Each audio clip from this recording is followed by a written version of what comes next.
because he can fly. That's the only way That's the only reason he escaped. He just flew out of there and left. Yeah. So he can make things float. So what he did, he cut off his legs, stuck swords to the bottom of his feet, and made the swords able to fly. You could just stand on like a plate and do that. But that's not as cool as having swords for legs. That's not as cool as having swords for feet. I mean, he could just do that too. Like, that's separate to that. But swords for feet. Anyway, I mean, hi, chat. could We just wear crossed our plate time boundary. We were once again. I think this is like probably the second one in a row. Slightly yapping about One Piece in the 4 times. Which is okay. We got stuff to do. We're chilling. We're. I was gonna say all killer no filler, but the opposite of that.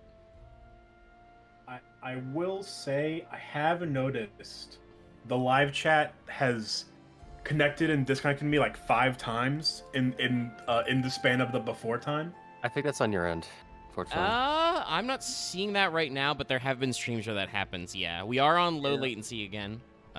Just holding it down. And I had to move some stuff around because I guess, because we're killing time slightly. To let everybody know just about general channel stuff, those dozen or so of you who tune in right away. Though usually the post factor for Fable Trail streams can run pretty high.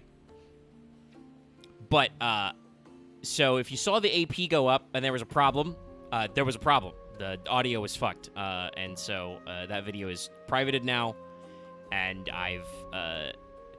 Well, first of all, to incentivize my Patreon, if you want to see the full visual because it got recorded and is uploaded in video form, but currently, because OBS Reset only has Lucky's audio output, because we got sent to the nth dimension, I uploaded that on Patreon today at the 5 tier for videos, so you can enjoy the lost episode, as it were. And I would have been re-uploading it, but just for whatever reason, it came out of the tank really big, so it was slow, so I have put a stopper to the upload. I'll probably have it run overnight after we're done streaming, but, I was doing some intense data stuff earlier, that's why the connection was a little goopy. If you're in the live chat box, feel free to sound off if it's connecting or reconnecting. Like I said, I'm not seeing that right now, but I have seen that in other streams, so we'll see if it's going. Today's theme of Yu-Gi-Oh! Is... the patron poll winner, because I'm pretty sure, it's the 26th. We do not have another Tuesday in the month. So, Lord of D, which I expanded to include the Divine Dragons, because those guys are somewhat related, the won by one singular vote. So remember, support on Patreon at the 5 and up level. You can vote in polls, and your vote could have controlled. I regret to inform Axe it was Millennium/Forbidden One that was the one under it at 3. It was very close. So that'll be probably another winner if you want to keep that one in the bank. But we can talk about that later in the week. So this one's going to be kind of like all over the place. I pinged Loth earlier.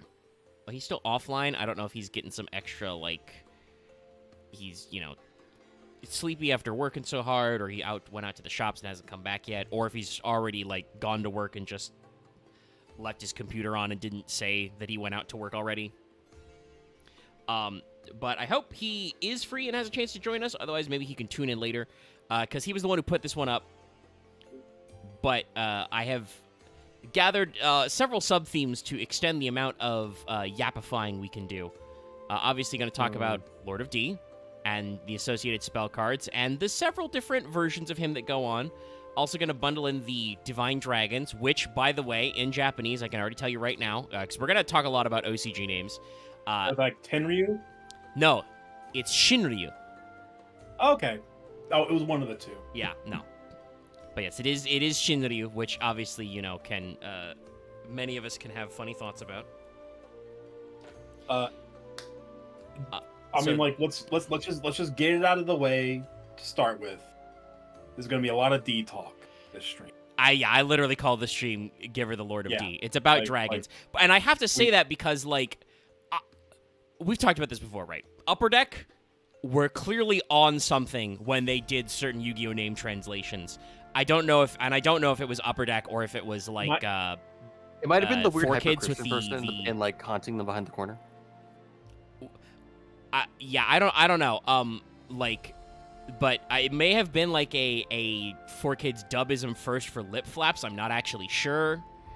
But I'll pull up the core boy. But well, first of all, Lord of D's name isn't even just Lord of Dragons.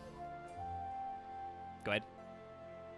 If we are going to go down the rabbit hole of the Upper Deck era, we have to talk about my favorite Upper Deck card, Arsenal Summoner. That's another one that's very funny. Also, speaking of the Upper Deck translations, though, I should also say, like I said, to expandify the time frame here, in addition to all of the D and Divine Dragon related stuff, which will run us through a few other funny naming conventions, I did pull out a full list of all of the currently printed Gem Dragons, which is another fun one of just like Konami really should get off their ass and just errata Luster Dragon number 1 to be Sapphire Dragon and Luster Dragon number 2 to be Emerald Dragon, but for some reason, I don't know, were they worried about crossing over with, Gen 3 of Pokemon? Don't know. Also, by the way, remember how I said printed? I didn't realize Gem Dragons were much more of a thing in somewhere in GX, so there's like 3 more of those that aren't real yet. They're only in the anime, including like an archetypal equip card. Doesn't surprise me. But yeah, I pulled up Lord of D, and in Japan, he's Lord of Dragon, Dragon's ruler. Yeah, which seems like it should be really easy. You should be able to just print one of those in English, right? Just pick one of his subtitles and print it. I honestly want to see like what their offices are like sometimes, just to be like, okay, what is the priority queue right now? What's happening? Like how split apart is it? Is it like Valve's office where basically it's like 8 different people, 8 different groups doing things that don't matter to each other? Is it like a thing where there's just like a lot of shit in the way? I mean, I'm going to tell you, you're talking about 8 different teams. Well, if you're talking specifically about Konami of America's Yu-Gi-Oh! TCG department, I bet they don't have sub-teams. We're probably lucky if there's 4 dudes in a closet, because that means they have a closet. I mean, they showed they had a meeting room, and they had a room to film stuff in. I mean, that's really easy. You just steal a conference room. Also, sorry, I'm trying to pull up the card art for regular Lord of D. He looks very similar to the card art you're seeing right now, but for some reason the Wikipedia is being super slow. So once again, I don't know if just the fucking tubes are clogged. If Russia is, bombing fiber optic cables in the North Atlantic again, or something. I pulled up the trivia page for Lord of D, and it just straight up has in the trivia, referring to Lady of D as well, that both these monsters are joked about through the sexual connotations of their TCG names. Yeah. Well, and it doesn't help that way past the Upper Deck era, but unfortunately it was mostly Zexal. But Lady D and her Xyz form Queen Dragon Jin, we'll get to see some alternative arts because she has belly button and cleavage, so we had to hide it. Even though I feel like you should do a test. I think you could test a child being able to not like see the card that's small from that art. I think you could do an actual legal test of being like, I don't think reliably like you could see this. I finally got himself, the man, the myth, the legend, pulled up. What an iconic card art, by the way. This guy. What a guy. His hat is a dragon. His collar is huge. His shoulders are huge. For a guy who just has his hands extended out towards you, this is this is some classic, iconic, OG Yu-Gi-Oh, old school Yu-Gi-Oh art. Yeah. But yeah, so like I said, the speaking of the Upper Deck days, this is the first case when they were localizing through Upper Deck. I genuinely don't know. Like, obviously, we've talked before that as like a gag or a goof, either Upper Deck or, like I said, possibly the 4Kids dubbing team, because I don't actually know, like, who was doing scripts faster, right? Who was translating. But usually Upper Deck would do a joke where if a Yu-Gi-Oh card had a name that was excessively untranslatably Japanese, they would make it something weird and completely normal. This is where you get shit like Frog the Jam, etc. But if it was in Super Mega English, they would make it very Japanese. Literally, by the way, if we do talk about gem dragons to fill space, that's how Hyozan Ryu got its name. That guy's just Diamond Dragon in Japanese. Diamond Dragon. But they were like, Hyozan Ryu.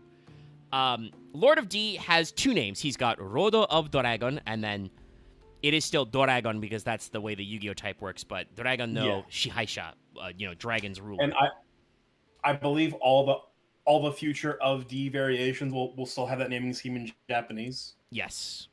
I just don't know where they didn't call this like Dragon Lord or like Dragon Emperor and just kind of call it there. I mean, no, seriously. Like I said, they had 2 names they could have picked of. Technically they did do Lord of Dragon, but for some reason they decided to abbreviate it, despite the fact that there's more than enough text.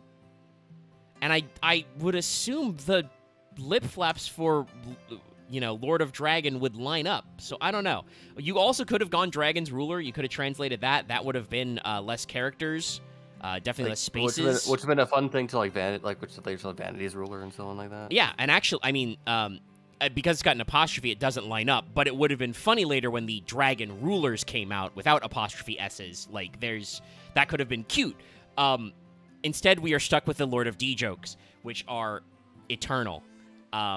And I mean, I gotta say, I think this guy's just raw aura also helps it out, like I said, because he's got the grabby hands, his eyes are fucking glowing gold, he's got a dragon skull for a shirt, he's wearing a dragon bone cod piece that you can barely see, his cape is immaculate, his drip level's very high, chat, and he exists in one of the many phantom zones of Yu-Gi-Oh! Where there's just darkness and blue fog back there. Actually, I think I've seen that background before. I also think I've seen that background in a PS1 RPG. Oh, I'm sure this is like a stock Photoshop effect somebody is doing or something. Yeah. So if you didn't know, Lord of D, very simple, but is a theme going on there. He is a dark spellcaster, mind you, because type synergy. He's a level 4, despite the fact that his stats are awful, even for the most level 4s. He's got 1,200 attack and 1,100 defense. He's like a Silverfang level 4, not even like a, Skull Red Bird. But he does say that currently, his text says, neither player can target dragon monsters on the field with effects. Let me check what his earliest was. Oh, okay. So, this guy actually has been nerfed by errata, but I think that may just be a translation issue. His original text in English was, Dragon-type monsters are not affected by magic, trap, or other card effects while this card's face up. So this guy was just unaffected. And then when they did the Unlimited edition of the starter deck, they corrected it to Dragon-type monsters can't be targeted by card effects while he's face up on the field. And also remember that said magic, so they had to go through the spell, etc. PCST is pretty good. That said, I've just realized this guy is like... He's been through like 8 erratas. It sucks. I mean, it's like, I guess, the nature of... He was printed like in just every single... Just random nonsense Kaiba like... support thing. His first printing is started at Kaiba.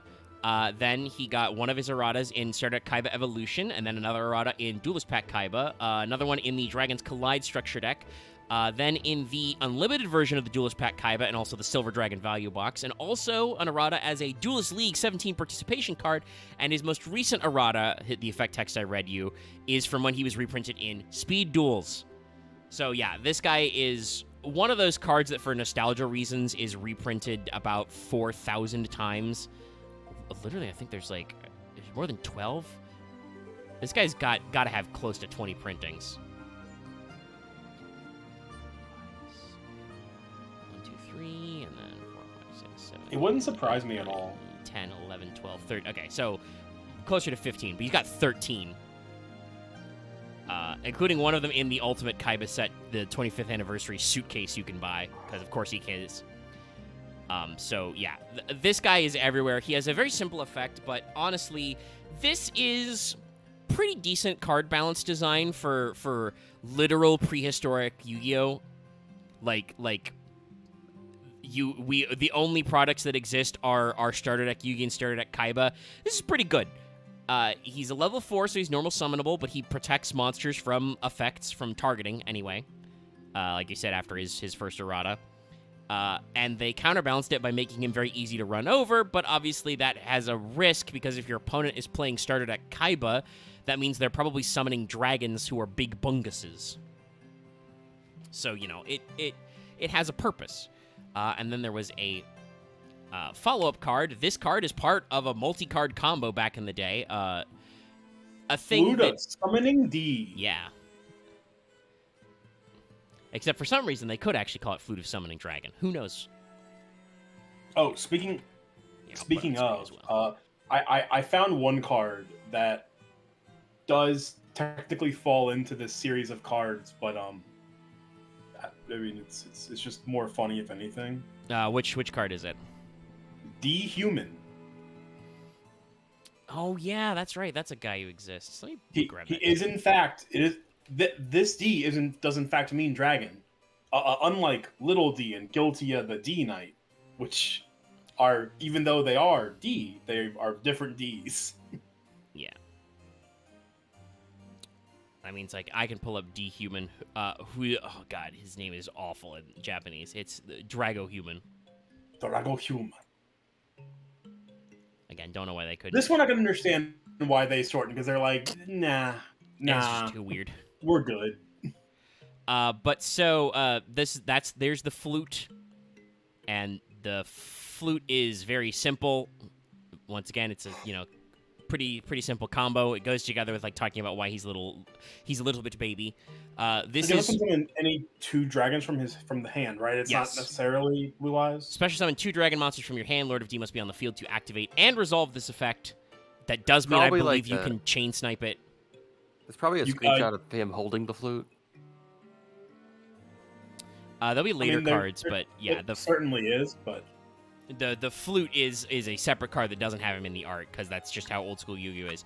But yeah, no, this card, while I think pretty important to early Blue Eyes type decks as the Unbricker, this is your original Blue Eyes Unbricking technology, chat. If you've never seen this before, this is just a card that, like, part of why Lord of D is reprinted so many times is because Flute has also been reprinted basically every single time Lord of D has been printed. They've also printed Flute. Yeah, these two are like attached to the hip. These two cards. Even though, honestly, the weird, even though I know it's because like the retrain it where literally the effects are just in one card, but yeah. Well, King, the second version, King, has other Wombo combo cards that work with him, but he also, I believe, counts as Lord of D on the field. So they tried to replace him because the original Lord of D is kind of, basic these days. I won't say he's crappy. I mean, his stat line is bad, but he's very basic. He is, however, a level 4 Dark Spellcaster, so, like, it's pretty easy to figure out ways to make that guy appear on the board so you can use Flute. So it's still a decent Wombo combo. But yeah, like I said, this is the original prototype Blue Eyes Unbricking technology. You get to special summon 2 dragons from your hand, which can be, again, in the kind of like primordial soup of Yu-Gi-Oh!, can be pretty strong. That could be 2 Blue Eyes. That could be, Blue Eyes and like a Kaiser Glider. There's no restrictions other than they're dragons. As Yu-Gi-Oh! Content creators can prove, if you can rub up Blue Eyes on something and somehow win. I mean, to really put it into perspective, this is the era where like this is like Skull Redbird era of Yu-Gi-Oh! Like our proper caveman era. Yeah, we are where the best deck on paper is like Equip Turbo. Impact Go. Yeah, summon Bungus with big number and hit face. That was all you did. Rush Rocket League was a powerful spell. Yeah, it's literally equip and field spell turbo. That's it. Like, just get attack modulation on your board. Meanwhile, dragons, Lord of D, Flute of Summoning Dragon, 2 Blue Eyes? 2 Blue Eyes? 2 Trihorn Dragon. Hyozan Ryu and Seiya Ryu were like out at this time because I think that was one of the first like promo cards. I know Tyrant Dragon's like weird. Can it be special? I think Tyrant says it can't be special. It's supposed to be tributed. Or not from the graveyard, but it can Okay. be from the hand. Oh, okay. Yeah, shit. That's a good one. Yeah. We're, by the way, like I forgot to mention earlier, but that is another like block of cards I have to talk about possibly if we need more time, because that also ties into our theme of structure decks. Is Felgrand Dragon and his retrains, because that guy's a little weird because a couple of those cards reference the Dragon Lord, but also they have Divine Dragon in their name, but it's slightly different in Japanese. It's Shinryu with some extra words. I don't remember how they like abbreviate it. So like you'd think he'd be related, but he's not. But he kind of is. So we can talk about those guys in a sec as well. I'm gonna pull Dehuman up the card Kill art. Shinryu, which is just Kill Shinryu. Kill is ancient, so he's like old dragon. Like I think they're taking Lord as in like, oh, he is an ancient divine dragon. Okay, I'm gonna leave you guys with Dehuman a little longer than I thought. I thought I had another bottle of water around, but I don't. So I'm gonna turn off my mic and be right back. My office fucked. Look at this dude. That's actually decent. Or like holy shit. Yeah, right? like for a random ass vanilla that I think got printed, that I don't think ever got printed in America. He's a guy. Like looks like the thing. I would say Morrowind, but like it makes me feel like of like one of those older like style RPGs where you just have like a full up art of a character you're talking to. This feels like that. Of like NPC of a guy that's like is it on a cliffside or something. Okay, I was trying to find the guy he reminded me of. He gives me similar vibes to Neo the Magic Swordsman. If anyone remembers that. It's like for that same video game that does not exist. Yeah. Like he's just one of the he's one of the enemy mobs that Neo would fight. Okay, I'm back. Or like a weird NPC. I feel like it should be an NPC. He feels like an NPC that you can fight or not, really. Do you remember Neo the Magic Swordsman, Omega? Do you remember that guy? That legend? Yeah, I remember him. Yeah, we were kind of discussing like he kind of gives off similar vibes. So he does have that similar old school. That old school Yu-Gi-Oh! That's just kind of like fantasy knight, not schlock, but just that just pile of cards you can toss into like. This is just kind of just generic fantasy nonsense. Yeah. Drago Human is an Earth Warrior, level 4, with 1300 attack, and his flavor text says, gifted with the power of dragons, this warrior wields a sword created from a dragon's fang. So that is a sword created from a dragon's fang, chat, that you're seeing, not anything else. An incredibly thin, like one, that is the longest sword handle I've ever seen, for one. 2, that handle looks like it would snap in half if I looked at it wrong. That's where the dragon fang comes in. I'm going to translate his original Japanese flavor text. A warrior with the power of a dragon wielding a sword made from dragon fangs. So other than it being plural, it is identical. Oh yeah, like I'm pretty positive like 99% of rando ass vanillas from this era, the flavor text is just not machine translated, but just straight up like we're not even gonna bother to try to make this unique because this was never getting printed. Yeah. By the way, speaking of never getting printed, this guy has one singular printing in the original starter deck Kaiba, and that's it. Konami has never seen fit to reprint this guy ever. Wait, this guy was in the starter deck? Yeah, this is a starter deck guy. Oh. This is one of Kaiba's like 10 dumbass random monsters who suck. Well, I legitimately did not know he was printed in the West. So no, this guy was really. Well, I think it makes sense with him being D-Human as well. Like, this is literally the same time they translated Lord of D. I don't... Yeah. Were we... No, because Blue Eyes White Dragon is still... That was never Blue Eyes White D, right? Like they never abbreviated it? The B in Red Eyes got abbreviated for literally 20 years. So that is likely the same connotation as why Dark Magician and Dark Hole were changed from Black Hole and Black Magician, even though obviously Black Hole is just like a cosmic phenomenon. Yeah. Upper Deck of Balk is just like using the word black because of it's magic and wizards, and we don't want people. We don't want a spell card, a magic card. I was sort of thinking the other side of the spectrum there, honestly. But yeah, because remember at the time, spell cards were still called magic cards, so they didn't want any magic card on the in the game to have the word black on it, because you see black, you see magic. The unfortunate problem was that this was during it was a mild, but it was a second wave of the Satanic Panic. It was more about, I always reckon it was more about Pokemon cards. Because that was a lot of that generation's first experience with plastic crack. Obviously, Magic had been around for a while, but I'm gonna be real, chat. I don't think old school Magic the Gathering was super appealing to children the way, I don't know, fucking Pikachu was. So I think it hit different. I also think Pokemon just cheats because it's become genetically inscribed into people's lives. Yeah, but that's why though I'm saying the TCG was blowing up and continues to blow up. Also, I don't want to take away from the TCG. I've mentioned this on the podcast and stuff. I am quote unquote playing Pokemon TCG Pocket because it is a absolute dog ass nothing game.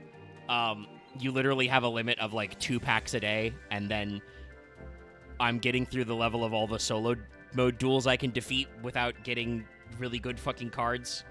But it works because you rip packs and you open the Pokemon full arts and rainbow foils and the EXs with the fucking art that splashes outside of the border. Pokemon's game for foils and special arts is top notch. Yeah. I don't know why they didn't name Red Eyes Dark Dragon. I think they wanted to maybe they were worried about crossover support, or maybe because Starter Deck Joey didn't come out for a few months. It's entirely possible that the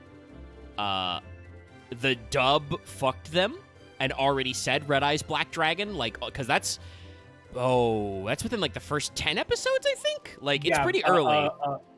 Yuzaki is the second or third duel on Duelist Kingdom. Yeah, so it's very early, and honestly, we make jokes about the pacing. The Duelist Kingdom season of Yu-Gi-Oh moves fast. There's not that many episodes of it. Battle City suffers just because of the nature of the arc. They can just shove in filler whenever they feel like it. Yeah. Also, I do feel the way that it was set up with truly you feel Kaiba, Yugi, and Joey are all, independent protagonists, and also our villains are proactive in the tournament, unlike Duelist Kingdom, where Pegasus just, drinks wine in front of his TV projector. So there's a lot more. Yeah, there's a lot more narratives to follow in Battle City, so it gets spread out. And like you said, that means it's also very easy to tack on filler to get stuff that the manga didn't cover. But Duelist Kingdom moves at a pretty quick clip, because literally the only people who are in the tournament, the actual tournament that we give a shit about, are Yugi and Joey. And eventually we adopt Mai because, I'm gonna be honest, don't actually know how Mai was such a killer fucking duelist where she had 2 extra full sets of star chips or some shit. Because she cheated. I guess she kept cheating after because she always drew her bang combo every time. But it's like Master Duel. Everybody folds after one feather duster. But yeah, I still don't think Battle City has good pacing. It's more so just the nature of, like you said, it's three separate main character narratives happening all kind of parallel to each other, and then also you've got villain activities. Yeah. They end up intersecting right near the end, where spoilers for Yu-Gi-Oh! For Yu-Gi-Oh! You have Yugi fight evil mind controlled Joey, and then Kaiba shows up to help. Yeah, and they have the duo duel against the Mask Boys. Yeah, which, by the way, Konami, please, I know Loomis and Dual Logs Umbra- just put out that video, but please retrain the masked beasts. Loomis and Umbra are truly the goats. I mean, we've talked before about the 4Kids censorship, but like, I don't know. I think those guys are pretty metal. Of like their ghoul gimmick was hi, we're gonna challenge you to a duel on the Skylight. We've set up our own custom life point readers that are attached to bricks of C4. When you lose, we'll blow up the fucking skylight below you and plummet you to your death. So super just I have to make a manga aside because I've the Duel Monsters manga I've read many times. Go for it. Easily one of my favorite I'm gonna grab little some weird mini manga cards, series. Actually, but I mean, obviously, we all know at this point. Oh, the Shadow Realm was just a dubism. It was a 4Kidsism. But in some cases, it was more interesting than just being like you're just gonna get was. mutilated to death. But in some cases, it was also a downgrade. Loomis and Umbra is the one where I'm like, even kind of like, they just die if they fell though. Like you can just say they die from falling. That's not like gruesome. That's just sad. I mean, that is how like the Disney company got away from with a lot of villains dying as they would fall off screen. Also, I want to shout out to the goats of Umbra and Loomis of absolutely fucking cheating at their own game because they were wearing parachutes under their robes the whole time. I was gonna not only were they wearing that's scummy. I love that. That's some kaiji shit right there. Not only were they wearing parachutes, because they had masks, they had a mic and headset built into their masks so they could talk to each other. They could table talk and cheat. Yeah, I know. I want like the. It gets kind of sucked away by the fact that, as usual, like Merrick is a bad guy with the ancient Egyptian bullshit on his side. As an organization, the ghouls, the international rare hunters, are like some of the highest level scummy toxic guys you've ever seen. Like the guy whose name is literally just Rare Hunter because we never bothered to give him a name has counterfeit triplicates of Exodia. He's using proxies. In reality, no Rare Hunter actually has a name. Loomis and Umbra in the manga are just Mask of Light and Mask of Darkness. Ah, okay. Like they like the Rare Hunters never. None of the Rare Hunters ever. I mean, that makes Umbra and Loomis like creative. They're just translators. Evil Egyptian cult goons. But like that's the thing is like they're so creative. The mask boys, have their fucking mic'd up and they have parachutes.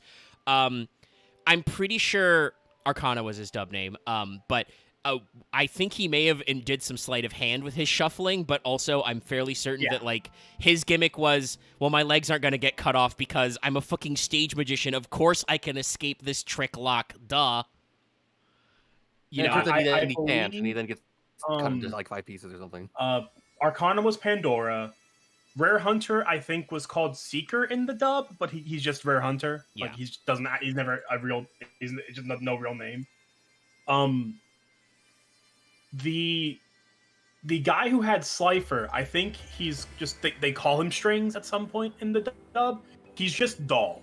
He's just Doll in the original. So like, those games don't seem like that bad of a there's like one Rare Hunter with a name, and it's Pandora. Yeah.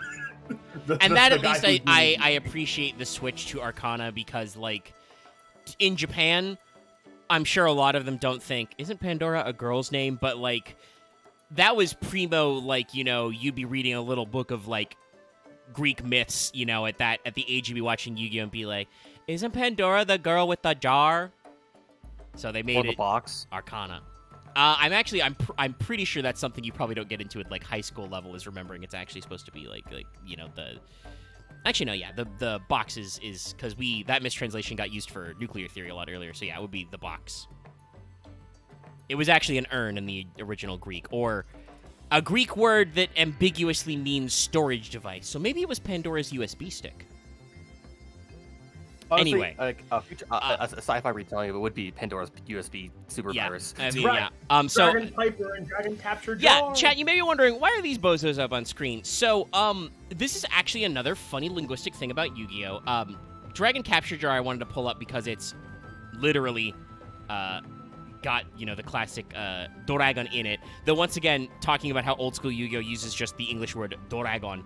It's Doragon Zokofuin no Subo, Dragon Tribe Seal Jar. I will never get tired of the Japanese names of Dragon support where it's just Dragon Japanese. Yeah. And I pulled up Dragon Piper because that is actually another case of our translation getting a little wiggly, because in the OCG he is actually named Jar Jin, because Jin is actually used a lot in the OCG, only some of which actually got translated over here that way.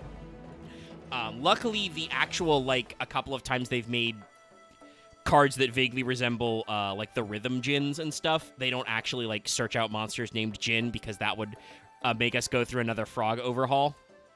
It also looks like the actual pronunciation is Majin and not Jin, so, it's a weird, in between where, it's just Majin, which I think just is, evil being. Yeah. There's no we're all Dragon Ball nerds and we're all familiar with the term Majin. Yeah. But it doesn't really have the closest translation to it is just evil person. Jin is human, Ma is just a prefix the of Dragon Piper evil, is Sumo Majin, literally. Yeah. But the Majin or Jin translation will come up later in other cards that are definitely related to this theme. So it's kind of funny that, Konami keeps vaguely remembering what these guys are called, but doesn't unify them. So everybody probably recognizes this combo, because this is, literally from the second fucking episode, the one with the evil videotape. But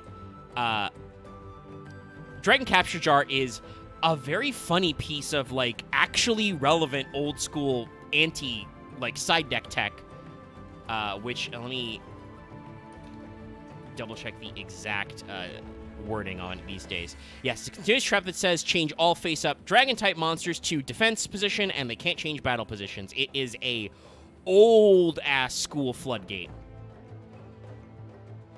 Which, by the way, was put in Starter Deck Yugi, so you did have some funny counterplay there in the Starter Deck matchup. That's really funny. That's yes. really funny that Dragon Capture Jar's in the Yugi. Yeah, it's a common. It's one of your many pack fillers in there. But it does mean that if you're playing, like I said, the Starter Deck matchup, if one guy's got Kaiba, those Blue Eyes don't do you any good. I mean, it definitely should be in the Pegasus starter deck, but also, like you said, Joey and Pegasus were a few months later. So yeah, I think they weren't printed until 6 months later. Which is very funny, because those were... It's funny how, the archetype, the monster cards in the Joey and Pegasus decks are kind of crappier, because I don't think Thousand Eyes Restrict was in the Pegasus one. I think it was just Relinquished. And obviously the rest of it is, Toons and shit. And Joey's deck is a fucking soup, I'm not even sure they put, Axe Raider in there. Joey's deck really just is... Joey to a T. Yeah. I don't know how far the anime was by the time they printed it, but they really clocked Joey as a person. Yeah. I'm actually gonna look up the starter deck list. But the thing I was also gonna say is the spell cards in those were killer. That was your original source of Scapegoat and Graceful Charity. Was I'm the looking structure deck through. Printings. So Okay. They were ripped. Do you want me to just speed run through this? Yeah, list just of fire cards? some names for chat. Red Eyes Black Dragon, Swordsman of Landstar, Baby Dragon, Flame Manipulator, and Mossy Legendary Swordsman. If you don't know, chat, those are the OG materials for Flame Swordsman. Yeah. 7 Colored Fish. Darkfire Soldier number 1. Harpy's Brother. Gearfried. So I'm surprised Gearfried was printed this early, actually, but that makes sense. He's one of Joey's Battle City originals. Yeah. Milus Radiant, Time Wizard, Mahavilo. Oh shit, Moth's in this. Oh my god, Big Eyes in this set. There's a rank 7. We got Sangan, White Magical Hat, Penguin Soldier. I mean, honestly, yeah, I'm actually. So I have to take it back. The Joey monster lineup is pretty good. The main thing is that they're just like, they've got like half a dozen random, 17 to 1800 beaters, and then a decent number of flip guys, which does, I think, kind of fit Joey. But they're just. I glossed over all the random vanillas that aren't like Joey staples. Yeah. The card that Joey is known for. But still, that they are just a random hodgepodge. And to finish this off, by the way, Dragon Piper is a very weird little guy. He is a Fire Pyro flip. He's a level 3 with 200 attack, but 1800 defense. So actually very solid stats for a level 3. Oh, what? What'd you see? Ultimate Offering. Oh, yeah, that's right. Yeah, Ultimate Offering is in a lot of those structures, actually. I think it might also be in Yugi. Ultimate Offering, Scapegoat. I don't think Graceful's in this one. No, Graceful's on the Trunade Pegasus one. Ooh, yeah. Trunade, though. Another good rip. And Darkle. So just like a good handful of like OG power spells in Joey's deck. He's got some sauce. Yeah. The main thing is that unlike Yugi, which also had a few good spell and trap cards as well, you don't have great payoff because your highest statted monster is either Red Eyes or you make Thousand Dragon, whereas Yugi has Summon Skull and Dark Magician, which are both big rippers. But yeah, the effect of Dragon Piper is flip. Destroy all face-up dragon capture jars on the field. If you destroy any, change all face-up dragon-type monsters in the field to attack position. That's so funny and so bad. Yeah. Which, by the way, is like... I guess it's because it would have been way too strong to just give a flip effect change of heart, but is absolutely not how this guy's worked in the series. Because this was like a wombo combo to like, yeah, he just snatched one of Blizz's Blue Eyes or something, didn't he? I think that comes later, but in the duel against Yugi, he uses this combo to suck up and seal whatchamacallit? It's either Winged Dragon, Komodi Dragon. Yeah, Komodi Dragon. That's right. So yeah, no, he just. Which I think is I think that's just Bat Dragon, right? Yeah, that should just be it. Which is like another 1500 vanilla that was in the structure deck. But let me double check. This guy's got some erratas. Oh, he was Devil Dragon. He was Devil Dragon in Japanese, but they just made him Bat. They made him Bat Dragon. Which is funny. Kind of works. Kind of works. I mean, he definitely has a bat vibe. Like, sorry, I'm just reading the original English text of Dragon Piper. It's so funny just how Yu-Gi-Oh cards just say stuff without like grammar back in the old days. Dragon Piper says just flip, destroys Dragon Capture Jar, and turns all face-up Dragon-type monsters to attack position. Just tells you like a thing it does. It's so passive. I love it. But yeah, no, this guy actually like stole in the anime and manga and doesn't do that in the game. It just like. It's the counterplay to Dragon Capture Jar. But he's got a decent stat line. Yeah, I mean, like... This guy should be... Konami, again, very easy. This guy should be retrained as a fire illusion that actually does the, like, steel effect. Honestly? Yes. Like, that seems like a real easy nostalgia pick, Konami.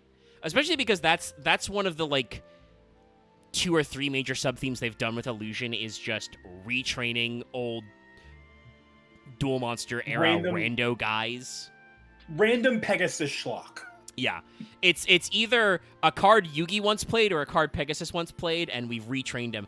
I can't wait for them to print the next wave of, like, relinquished support as Illusions. They'll do it someday. Oh, yeah, I mean, it makes sense. It makes entire sense. But yeah, no. And by the way, I say this as I'm actually a huge fan of the Illusion type. I understand that like people are tired of Chimera because Konami deliberately designed that to go into Guardian Chimera, even though he's not really part of the archetype, but he's funny. Hey, speaking of Guardians, because I've had this pulled up and I've been waiting for a chance to bring this guy to go back to the topic of Arsenal Summoner. Let me grab his card. I just have to read this guy's effect text. It never ceases to make me giggle. So he's a flip effect monster. Add 1 Guardian card from your deck to your hand. Except Celtic Guardian. Winged Dragon Guardian of the Fortress number 1, Winged Dragon Guardian of the Fortress number 2, Guardian of the Labyrinth, or the Reliable Guardian. Like, just add a Guardian card, but not the 17 Guardian cards you made before we knew Guardian was going to be an archetype. Yeah. Shit. Also note that this does not exclude Gate Guardian. No, it does not. Because I do like, not intentional, but they are like spelled the same way. So yes, he is searching Guardian. I'll pull him up on screen because this guy has one of, once again, the card arts of all time, as he holds aloft a band ass card. It's not even a bad card. It's not even a bad card art. It's just one of those card arts that you can never parse looking at the card, just because the art's so small. And once you realize what it is, I feel like he's one of those guys you can't ever unsee once you're like, wait, so this guy is like holding Butterfly Dagger, and there's like Elma, who's a scantily clad lady's like ghost coming out. And also, we have so many fucking Warp Speed Star Wipes for some reason. And despite this guy being generic as fuck, I really dig this card art. Yeah, once you see him up close, he's pretty normal. Looks good. Got nice patterns to it. Yeah. Because I as a child, whenever I saw this card, it just kind of looked like random ethereal limbs, like, which is what it is. But like, I just kind of thought, oh, he's summoning the Guardian. Yeah. And that's just like manifesting as limbs coming out of his body, as like the spiritual energy or some shit. By the way, chat, to let you know what the problem is. First of all, in case you didn't know, the original Winged Dragon Guardian of the Fortress number 1, his name is actually that bad. It literally translates to Fortress Protecting Winged Dragon. Torire o Mamoru Yokuryu. So, like, that is like, Winged Dragon Guardian long. of the Fortress, I can't blame them for that, because that name is just a mess. The number 1 you can blame them for, and I'm so glad that, like, Konami has stopped doing that. Winged Dragon Guardian of the Fortress number 2 is just Wyvern in Japanese. Wyban. Yeah, that was something they did a bunch for early vanillas, where they would just go, it's just another one, number 2. I mean, it makes sense because, like, I can't 100% blame them for that, because, like, sometimes Winged Dragon number 2 is literally a palette swap. It's the same as number 1, but he's facing the opposite direction and he's red instead of blue. Yeah, like sometimes they were genuinely just palette swaps, but other times, like Luster Dragon, just 2 different cards. Yeah, like, I mean, they were related because, like I said, one of them is Sapphire and one of them is Emerald Dragon, but, like, you should have just called them fucking Sapphire and Emerald Dragon. Isn't there a Ruby Dragon too? That is like that is a palette swap of Luster Dragon number 1? Yes, but he is currently anime only. Ruby Dragon has not been printed in the, at least according to the wiki, he's not really printed. When I clicked him out of talking about Gem Dragons, it was only anime only appearance. Oh, all right. Well, Guardian of the Labyrinth is just a case of they decided to do the translation thing. He is Guardian of the Underworld, but it's in Japanese, and not Guardian. So that's just like, you can't. Konami should just get over themselves and grandfather him in. Yeah, again, another case of like early translations were just weird for some cards. Yeah. I mean, these days, like, if they were gonna do it, they would translate Guardian as, like, Guard D-Man or something. They would put a hyphen in it. Guard Ian. Like Guardsman. Yeah. They would figure out some way. They would spell it with, like, a weird compound vowel or something, because... Actually, what's the link? Yeah, the Protector. The link is Defender. Yeah. They could just figure out a different way to translate it that way. But like I said, what I mean is, like, the archetype Guardian would just be called something different that's spelled slightly weird, because that makes it more unique. Like, this is the thing with Yu-Gi-Oh! Archetypes, where everybody either, I think, tries to make them too literal, or I also think YG Organization tries to make them way too... They try way too hard to guess and get in front of, which is annoying because they don't fucking know. And everybody treats them like they know. Looking at Reliable Guardian, yeah, it's another. It's basically Guardian of the Labyrinth number 2. It's Tanomoshiki Shugosha, which is just like the reliable defender, the reliable warrior. Yeah, that could probably we could just drop the exact same problem of like how could they have known there was going to be a Guardian archetype basically? They had no foreknowledge of that happen when they translated these cards. Oh, also I caught this late in the chat because we were yapping about other stuff, but Zeb was saying I think Actuator came out. Actuator was reprinted in Dark Beginnings too. He originally was in one of the first 3 tournament pack runs. Not as good as Mechanical Chaser, but was another chase card because it was a 1700 vanilla. Tournament pack first season. Super okay, rare. so yeah, he was in the first wave of tournament packs. So he was a prize card, which is why he wasn't in the Joey pack. And then Konami in their infinite wisdom was like, Dark Beginnings 2, we're reprinting a shitload of cards that you couldn't access. So he was printed before the Joey structure deck, I think, but like I said, was a prize card, so they couldn't reprint him for a while. In case you're ever curious about, by the way, we didn't mention it earlier, but we're getting close to December, so leaks for the next deck build pack set, which we'll probably take a detour to look at when they come out. But guess what? Leaks are coming out, which means, guess what? There's 2 archetypes that are probably good, so those are made of an excessive amount of ultras. The archetype that's probably shit is really low rarity. What? What are you talking about, Omega? At least it's not the archetype that involves cute girls solely being rarity brumped. Konami of America has also figured out that Ryziel is actually the chase archetype. So they are 4 or 5 ultras. It's bad, chat. Look, as much as I dislike it, I cannot fault the logistical decision to make the good cards high rarity. I still as a player, I don't like it, but at the end of the day, it is a sound business strategy. I mean, at least it's one of those things where at least in this case, it's okay, I understand logically. You have seen the OCG reports to know Ryziel is a good deck. Malice is also, well, probably not tier 0 or whatever, also going to be a strong strategy, and there's more Dark Cyber's Banish support coming, so you know it's going to be a good deck in future. I don't even know what the translated name is for it, but Ryuga or whatever it is not good. You're trying, Konami, but it's not going to be a winner. So somebody has to be high rarity in this distribution method, so they're picking the cards they know are good. Hopefully the reprints get better. There have been some very good and some very shitty reprint sets in this past year, so hopefully Konami does stay on the ball. But yeah, no, it's it's rough, but at least we understand. But it's depending may not be as bad as other stuff. So I pulled up Dragon's Mirror real quick just because this is another generic dragon card that we've probably talked about, but boy howdy is this an interesting just generic dragon art. It's just a guy coming out of a mirror. Looking at this blown up, just makes me uncomfortable. Yeah, there is something about his weird noodly body. I think I agree with you. There is something slightly disconcerting about this. I think it's also because, you see so little of him inside the mirror, so, at a glance, you can't tell that, oh, those are his wing joints, right? Because I'm pretty sure he has wings in there. So he's just got, arms and tail and neck just all kind of coming out, and he's very almost squid-like in his appearance at first brush. It's just uncomfortable.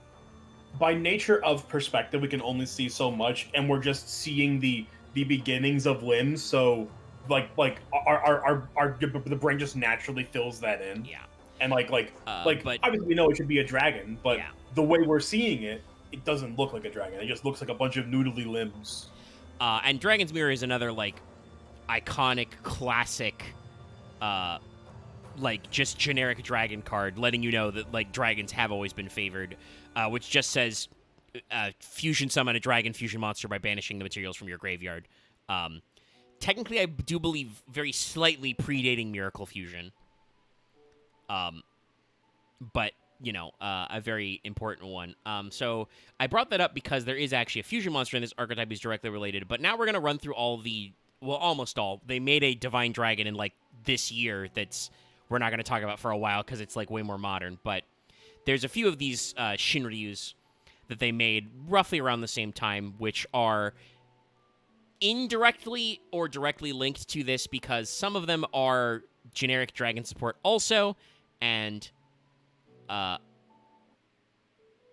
some of them I want to say is also the one I've got actually on screen goes into a fusion with King of D, or Lord of D, sorry. King of D hasn't showed up yet. For some reason, this is Divine Dragon Ragnarok. Shinryu Ragnaroku. This fuses into King Dragon. Oh, yeah, this one. King Dragon sends his regards. I forgot about that fucker. Yeah, no, he exists, and we'll talk about him in a little bit. But first, Divine Dragon Ragnarok, like I said, Shinryu Ragnaroku. You don't care about this guy because he is a boring-ass normal vanilla. This is a light dragon level 4, 15, 1k, a legendary dragon sent by the gods as their instruments. Legends say that if provoked, the whole world will sink beneath the sea. Really? Omega? With 1500? Really? I have a thing you should probably actually know. What's up? This is one of the only lights in distribution during Chaos era.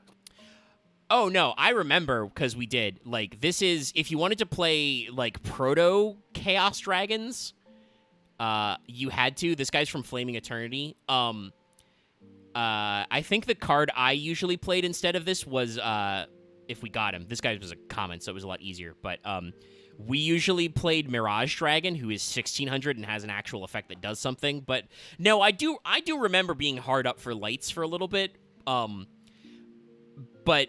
And I think actually a few of us in Prague did actually play the King Dragon combo because he was a higher rarity guy who actually does do something.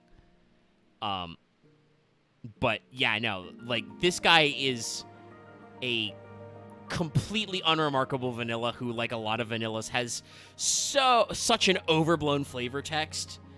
Sent by the gods, whole world will sink beneath the waves. Really? What about the Blue Eyes White Dragon? With its fierce attack. Didn't the other Divine Dragons come out like way later too? A few. Apocalypse, I think, was like around the same time. Like that's an old school Chaos format card. Excellion, I think, was later. Let me actually grab Apocalypse as well, because. Oh no, it's the other way around. Excellion was 06, Apocalypse was 2012. Oh, okay, so Apocalypse was that's a classic Chaos Dragons card. Excellion is much earlier. Okay. We can still pull up Apocalypse next. I don't really have a lot to say about Ragnarok. I will say at least that his, like, flavor text matches his appearance, you know? There's like, waves and rain beneath him. There's lightning. He's kind of generic, more leaning towards the Chinese fantasy dragon. Yeah, which, I mean, for Shinryu works. Also, I don't know why exactly, maybe just because of the hard consonants.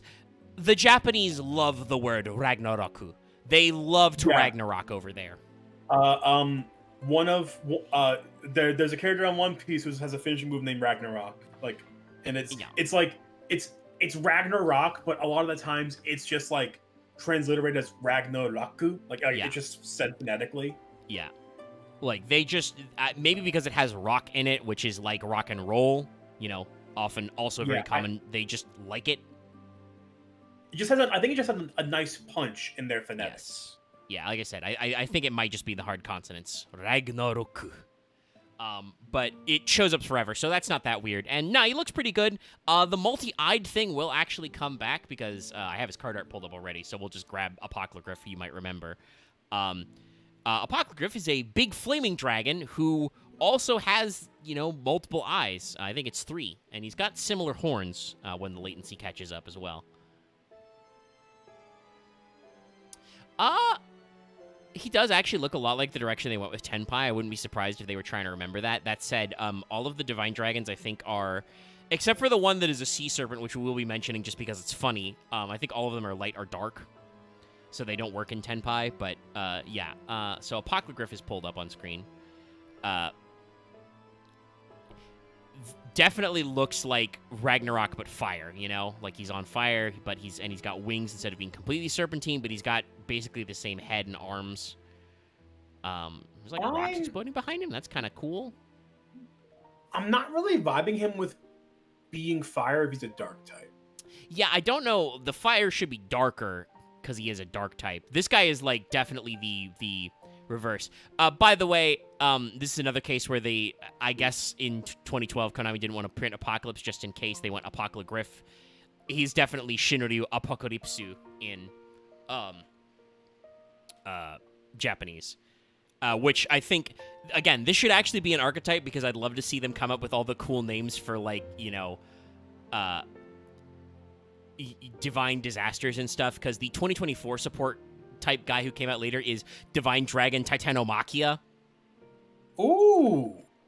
Yeah, and he's pretty cool looking. We'll get to him a little bit later, but, like, there's room for, like, Divine Dragon Gotterdammerung, shit like that. What's Excellion? I think that's just, like, it's just Greek. They kind of, like, broke the theme a little. Let me see if I can actually get the trivia for him. There's no trivia on it, at least not on the Yu-Gi-Oh fandom. Okay, no. So that's just, yeah, he's weird. He's also weird because he has a hyphen in his name, which none of the others do. So I think they just picked a word that sounds good. Sad, I know. But they, for Apocalygriff, that's like, Apocalygriff, aka Apocalypse, is definitely meant to be the inverse of Ragnarok, because he's a Dark Dragon level 4 with 1,000 attack but 1,500 defense. So he's like reverse stats. And soft once per turn, discard one card, target a dragon type monster in your graveyard, add it to your hand. Which in the Chaos Dragon format, very good card. Seems pretty good to me. Yeah. Coming out in literally the set called Order of Chaos. Obviously, this is like, I mean, it's still workable because it's a soft once and it doesn't require him to be normal summoned. So, like, it's a card you can play. But, so let me grab the card art for Excellion, who definitely has the same theme as Ragnarok. Kind of like Apocalygriff. I don't vibe with him as much. His face, when you see it, chat, is much more derpy. He does have some good things going for him. I like his cooler color scheme of kind of the silvery white and the blue, and he's got like a cloud motif, but he got a little too much of a goober face.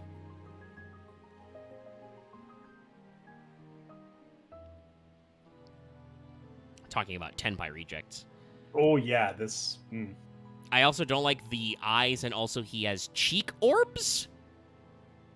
Yeah, these are really bad Konami orbs. Like these are offensive Konami orbs. And also, unlike Apocalygriff, this guy's bad. This is a level 5 light dragon with only 1,500 attack that says, when normal summoned, it gets one of the following effects for each Excellion in your graveyard when this effect resolves. Your choice. Sorry, this guy's never been PCST'd. So it says, these effects cannot accumulate. I'm pretty sure the idea is, you can pick one effect each for up to the number of Excellions in your graveyard, but you can't activate 2 of the same kind. Because he has 3 bullet points, so you can never get all 3, which also sucks. So 1, this card can gain 1,000 attack, so it's a Summon Skull. If it destroys a monster by battle, it can attack once again in a row. And if it destroys a monster by battle, it can send a card to the graveyard, inflicts damage equal to the attack of the destroyed monster. So it can be a Summon Skull, a double attacker, or a Flame Wingman, but not all 3. And it's a 1 tribute monster. It's terrible. It's very bad. Even with this guy, even with the way that like dragons, even back in the day, could just yeet cards into the graveyard, this is terrible. This guy's dog water. Yeah. Once again, remake this into an archetype and retrain this guy into something interesting. But no, this is a terrible beater. Like, your ideal is that somehow you foolish 2 of these guys and then, like I said, 1 tribute summon him so he's like a 2,500 attacker that it's either Flame Wingman or it gets 2 attacks. This is what, 06, so that's Shadow of Infinity. That is a Phantom Beast on it. Yeah, you could just be playing Cyber Dragons. You can just play Cyber Dragons at this point, chat. I know that's not actually a dragon type, but like, it's better. It's a better card. Just do it. Like these, like I appreciate the attempt with trying to make these super flexible cards, but there is a point where flexibility become like where too much flexibility actually becomes a problem. And specifically, he needs them like in graveyard. So like, it's I don't know. I don't like it. It's a thing that like they probably could do much better. He can do 3 different things, right? It's 3. Yeah, it's 3. Yeah, he can do 3 different things, but those 3 different things are all incredibly mediocre by themselves. And also, you cannot do all 3 things because of the way it works. You need names in graveyard, so you can never normal summon one of him while you have 3 in grave. So, yeah, I don't know. They probably should have just been like, activate one of these effects on normal summon, or up to 2 of these effects on normal summon. You know. Like, honestly, even if it was, like, if you just got to pick 2 of 3 all the time on normal, he would still probably be a bad card, because he's 1500 without his attack modulation effect. Like... Yeah. Like, he's... They're just bad cards sometimes. Yeah. Oops. Sorry, you're hearing my blinking because we've accidentally hit save image as, so we don't want to do that. We're going to copy, because it's time to talk about King Dragoon. Which, again, has a way more complicated name in Japanese. This is also another thing where... So, like... One, Dragoon is a term that is very commonly used by Final Fantasy. I don't know if, like, Upper Deck era continued into the Konami era was trying to avoid copyright, trademark problems. A Dragoon is also, like, a type of, like, Napoleonic era military unit, so I don't know if you were trying to avoid comparison to like real, because there are technically in like, I think mostly in like the UK and other parts of Europe, I don't know if we have any units in America still called that, but there are still like military units now which are still named like, Dragoons, because some of these like regiments have been around for 200 years or whatever. So I don't know why, but this is one of, I think, the first cases of, instead of saying Dragoon, it's Dragon. This may also be one of the cards, a card acts that you may have slightly incepted yourself on, because this does show he is holding the flute in this art. No, okay. What I was saying is more of there's probably an anime shot of him holding the flute. That's all I was saying. There's definitely also an anime screen of him doing this. I'm also pretty sure King Dragon's art is, I think, I'm going to check appearances, but I'm pretty sure this guy's an anime filler. No, This guy is not an original anime filler. This is a fucking... Well, it is anime filler, but it's not like an OG one. So this would have been printed in Flaming Eternity before it actually happened. This guy gets randomly summoned by Chaz. Or he gets summoned by his brother against Chaz. I hate this guy because it is just Lord of D taped onto the top of Ragnarok. Yeah, I don't so Lord of D's head is coming out of Ragnarok's head. We've ruined his cape, but we gave him wings. And we replaced the dragon skull on Lord of D's chest plate with Ragnarok's face. And also he's gold now because Lord of D has a lot of gold on him. And he's got the flute. Also, hi, Love. I don't know why this guy exists like he exists. Like I said, this is a Flaming Eternity card, so like GX hadn't even started yet. But the appearance tab says that he's in he's only in the GX anime and was in one of the 5D's games. So like Konami just decided to make this guy. They just decided to fuse Lord of D and Divine Dragon Ragnarok for some reason. This wasn't like the filler team came up with this in like the KC Cup or the Virtual World arc. No. Somebody decided that Ryumajin Koring Dragon, Dragon Jin or Dragon Majin, King Dragoon. Once again, if they kind of King Dragon is close to his name, but they didn't want to go with Dragoon for some reason. Dragon Jin King Dragoon would also work. King Dragon sends his regards. Fuck. Oh, I already said it earlier, I think, before you got in the call off. I can't see this guy and not think of King Dragon sends his regards. But, like, yeah. So this guy still has that format we talked about where he's Ryumajin King Dragon. This is a Dark Dragon Fusion level 7 with 2400 attack and 1100 defense. Not quite literally their stats added together, but makes sense. It's Lord of D and Divine Dragon Ragnarok. And he has 2 effects. 1, Your opponent cannot target Dragon Monster with card effect, so it's Lord of D, but it's no longer double-sided, so it's just targeting protection. 2, soft once per turn, you can special summon 1 Dragon Monster from your hand. Not terrible effects for a fusion that requires you to run a kind of crappy vanilla, but a, like we said, not terrible target for chaos shit back in the day. And Lord of D, who is, like, if you're playing Dragon Turbo, never a terrible card. But, man, God, I wish he looked cooler. Yeah, like, I definitely think there's, like, with a look like this, but you just kind of attached them together. You didn't think of something, Yeah, no, like, this could have been cooler, but isn't.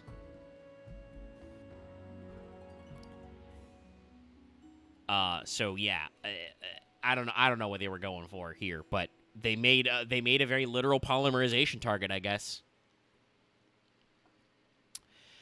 Now, I mean, we talked about the joke before, but some of you may not realize, because this was way later. Oh wait, actually no, I have one more Divine Dragon. That's right, I skipped over Aqua Bazaar because he's funny, but he did come out also. Let me figure out when exactly. Aqua Bazaar is not directly related, but it does have the fucking name. Even though he's a sea serpent. So let me get just a second to load that up, because like I said, the wiki is slow sometimes.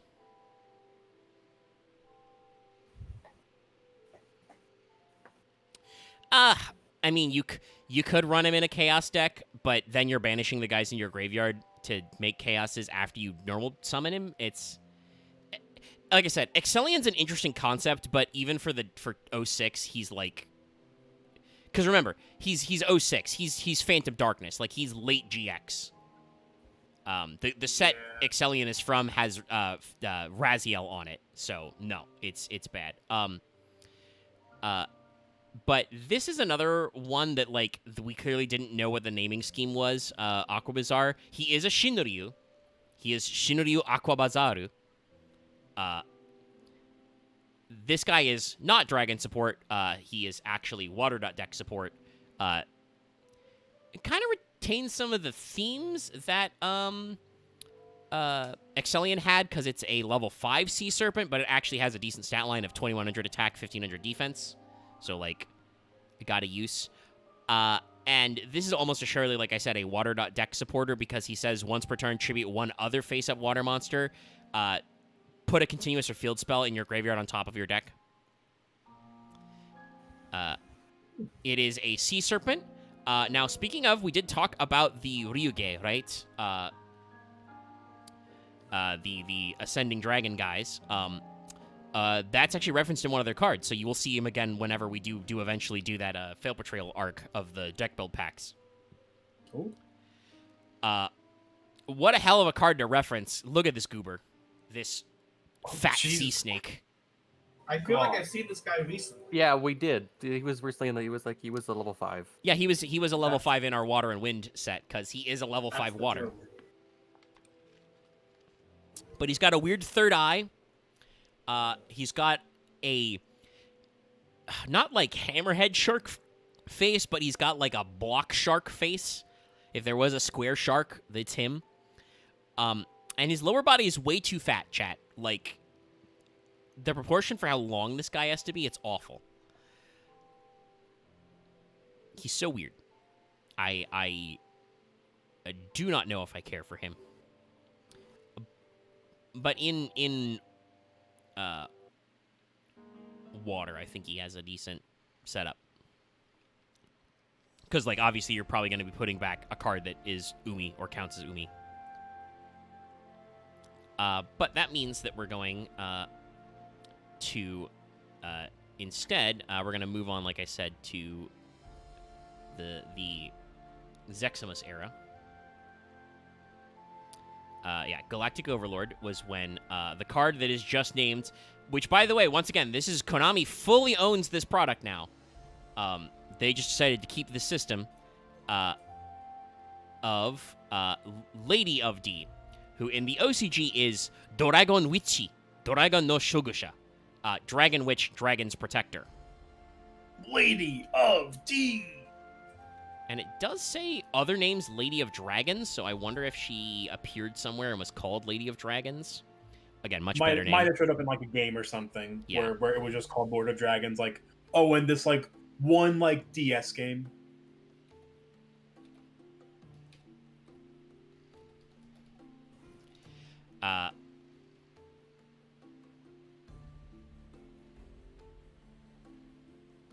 It's gonna be real hard to look up.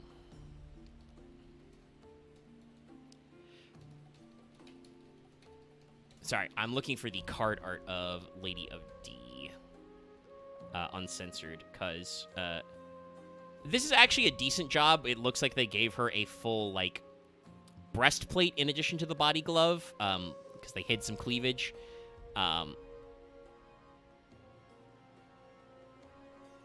But let me see if I can get her. I mean, like she looks like she looks fine. Like I don't really have any. Unfortunately, her name but is fucking ungoogleable. Like in Google image search, being What? just Lady of D. Are you saying Lady? Are you saying that Dragon Lady Yu-Gi-Oh? of D gives you searches that aren't Yu-Gi-Oh? Yeah, no. First of all, a lot of Dior handbags for some reason, but also, I don't know, Lady Dimitrescu, and other shit. But I did actually find a Duel Links image that's going to be super tiny, but apparently Duel Links at some point had her uncensored card art, yeah. So you can see that it's just her, the bustier is more bustier-y, and I think it's supposed to be like a dragon rib, but definitely looks like it's got like weird cone tips or nipples or something in it. She's showing a little bit of cleavage and she's showing a little bit of tummy. Like, honestly, I think her quote-unquote censored card art is not that much worse. It's just funny to me that, like, once again, we're in the year 2012 now when Galactic Overlord came out, and Konami is still censoring belly button and cleavage and calling it Lady of D. Like, these two things are not done with the same perspective. Yeah, like Lord of D has been a joke for like 10 years now, I think. Like, when did the original starter deck Yugi and Kaiba come out? It had to be like 02, 03.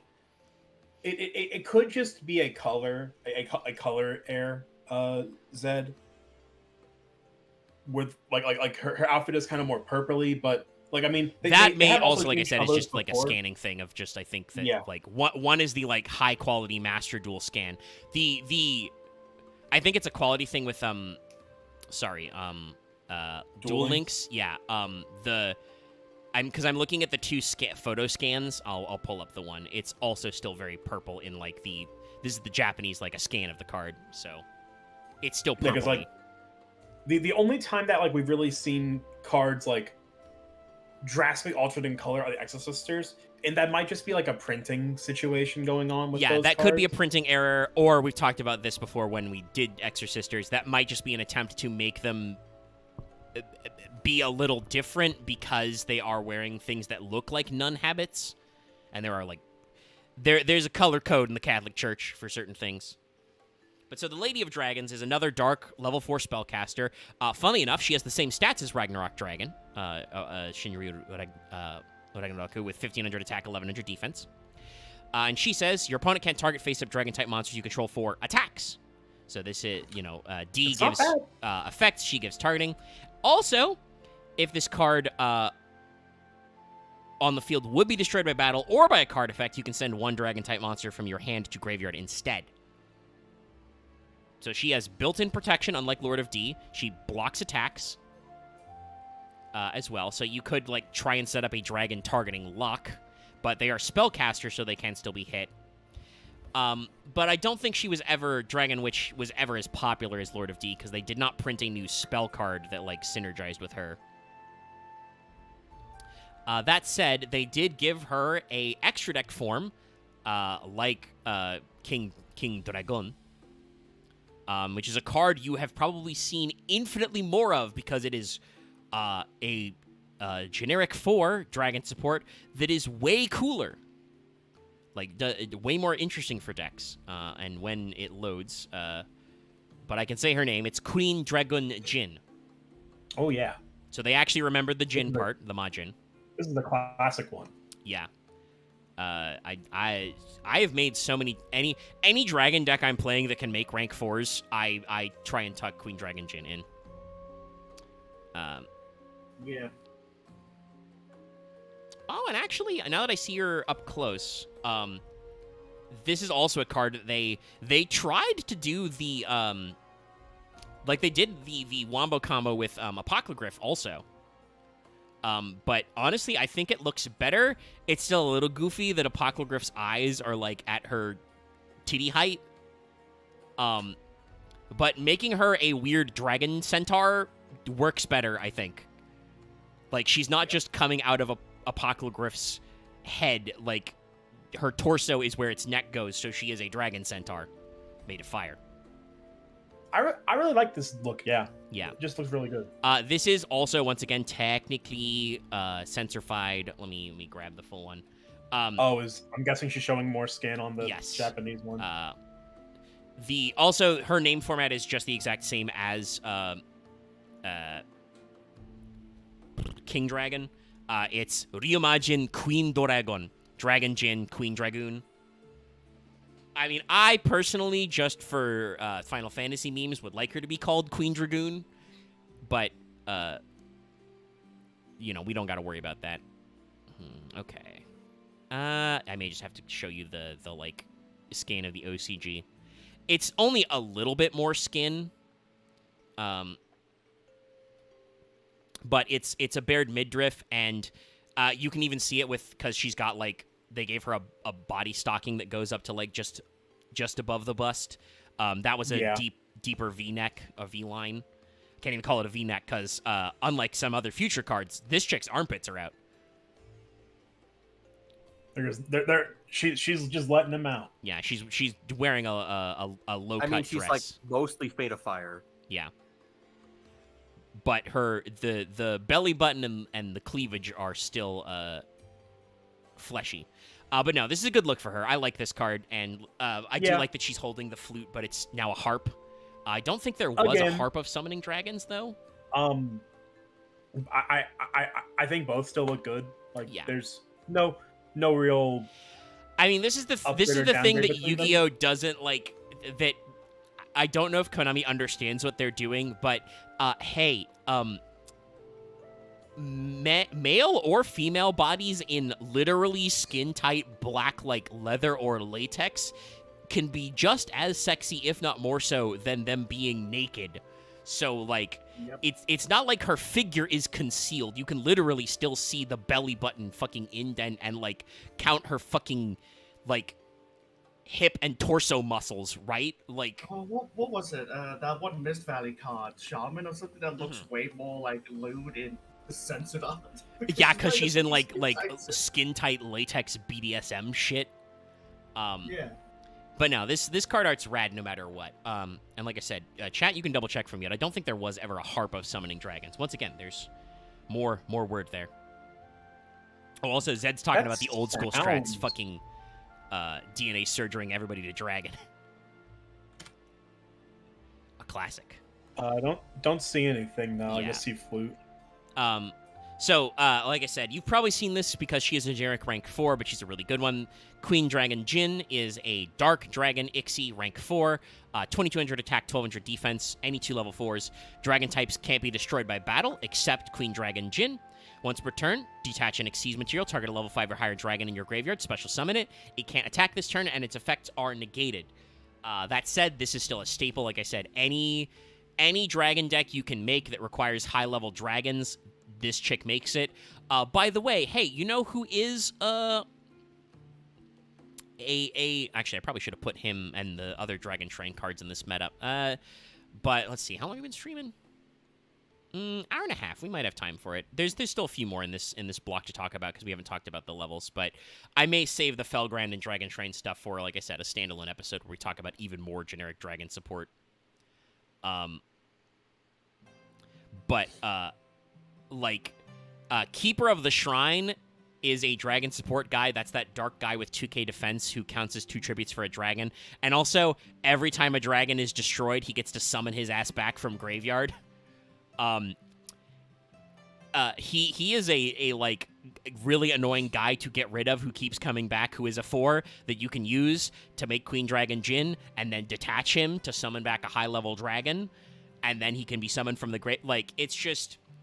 There's a reason why Dragon Link decks work, because Dragon, and especially Dark Dragon, is just so fucking supported. There's so much support for Dark Dragons that you can just do anything with them. And so she is a staple, and a good-looking staple.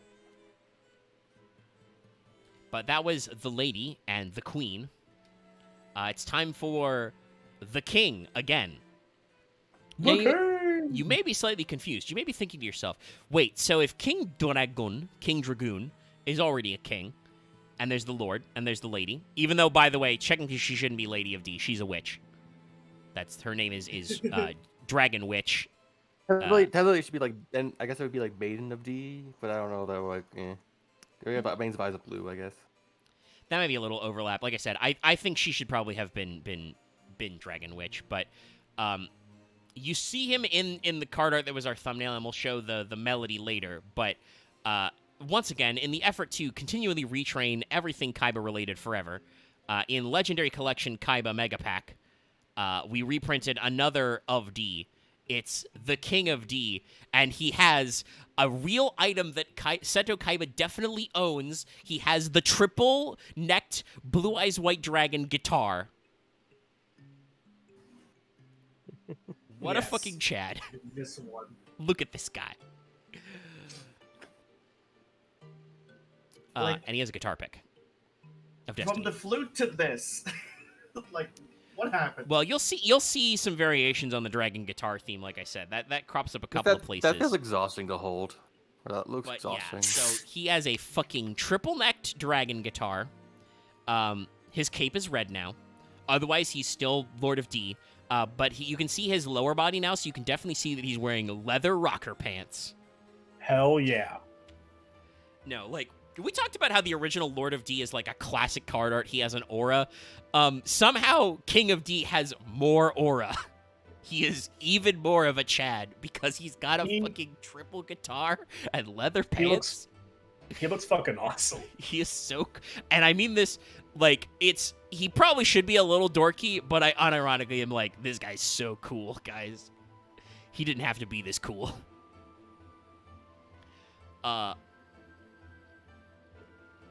So, his name in the OCG is Rodo of Dragon, the Dragon no Toe Seisha.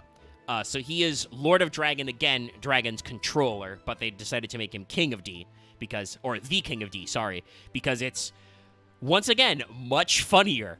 It is infinitely more amusing that this guy is the King of D. Yes. He's the king. And he's what, like ruler of dragons or something? Dragon's controller in the OCG is his subtitle. He's still Lord of Dragon, so they had to change it somehow. He has the exact same stats as Lord of D. I'm not going to repeat myself. His name becomes Lord of D while on the field. When this card is normal summoned, you can discard one spell or trap, add one Flute of Summoning Dragon, Melody of Awakening Dragon, or Dragon Revival Rhapsody from your deck to your hand. So he searches any of those cards. We'll talk about those 2 spell cards in a second. But yeah, this is just their attempt to retrain him. It hasn't been reprinted nearly as many times as the actual Lord of D. I think he's technically, like, in most decks, he's better, but it's hard to say because he eats your normal to do and requires you to have a spell trap to discard. But the 2 spell cards he searches, which I'm going to start pulling up now, are both pretty good. Well, yes, it's technically Blue Eyes Ultimate Dragon, but it is no matter what, it's a triple-necked guitar. But it has a little thing on the forehead if you didn't catch that, chat, which means that it is Ultimate Dragon specifically. And in case you couldn't think he could get any cooler, the first card art we've pulled up is Dragon Revival Rhapsody. But I'm also going to grab Melody of Awakening Dragon.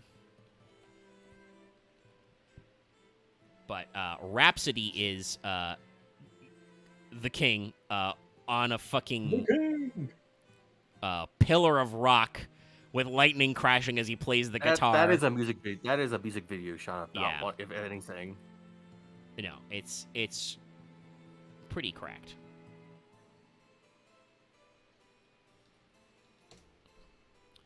Sorry, I typed in regular Melody of Waking Dragon, not the Master Duel version, so I can get the fucking zoomed in card art. Give me a sec. It's being slow. But yeah, Rhapsody is just... He's even cooler somehow.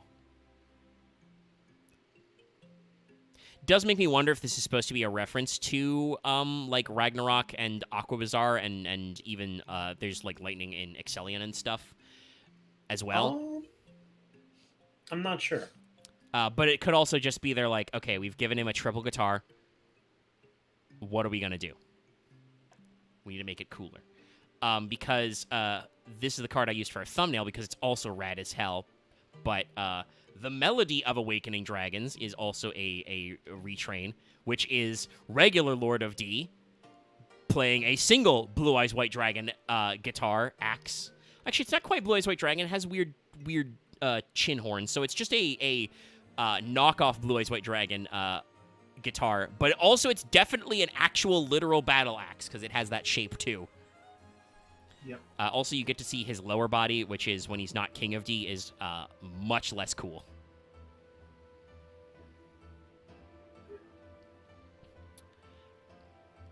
But, sorry, drinking some water. Melody of Awakening Dragon is a normal spell card that just says discard one card, add up to 2 dragons with 1,300 or more attack and 2,500 or less defense from your deck to your hand. Just a 2 for 2. Yeah. So it's mainly aiming to get Blue Eyes White Dragon, but there are a decent number of dragons that can still be gotten. First of all, it searches not just Blue Eyes White Dragon, but also obviously Alternative and Jet Dragon.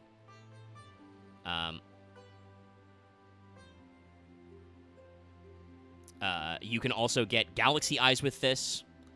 All 3 of the big Chaos Dragons, Envoy of the End, Dragon of Armageddon, and Levianeer are targetable.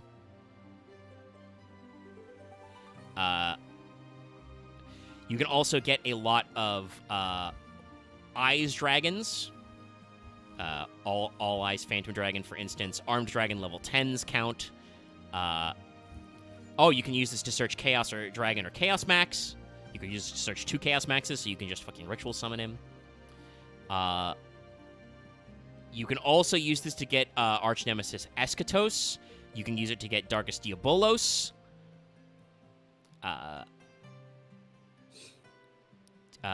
You can use this to search Decisive Armor, Necros of Decisive Armor, Rainbow Dragon, Stardust Dragon Assault Mode. This card searches Vanquish Soul Caesar Valius. Don't know if anybody's ever run that tech. That's funny. Because keep in mind, this doesn't require anybody to be on field at all. This can literally be your starter. Like, you discard 1, add 2 dragons.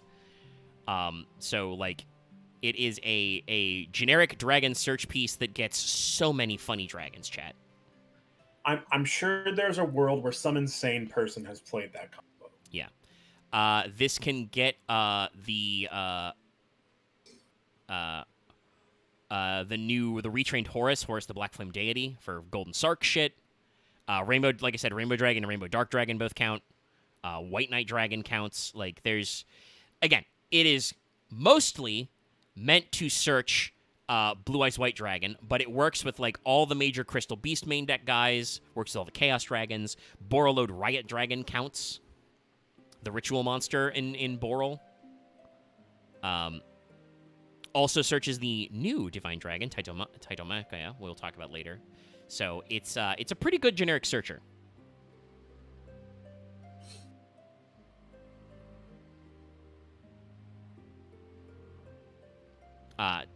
Sorry, if I said Cheeks Horn, that's wrong. It's more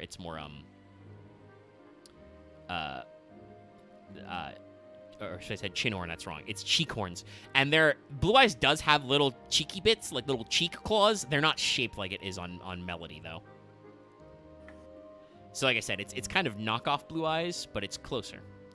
And then Rhapsody, Dragon Revival Rhapsody, is another normal spell card. This one does require you to control a spellcaster monster, which makes it a little awkward, but still works because you can search it with King.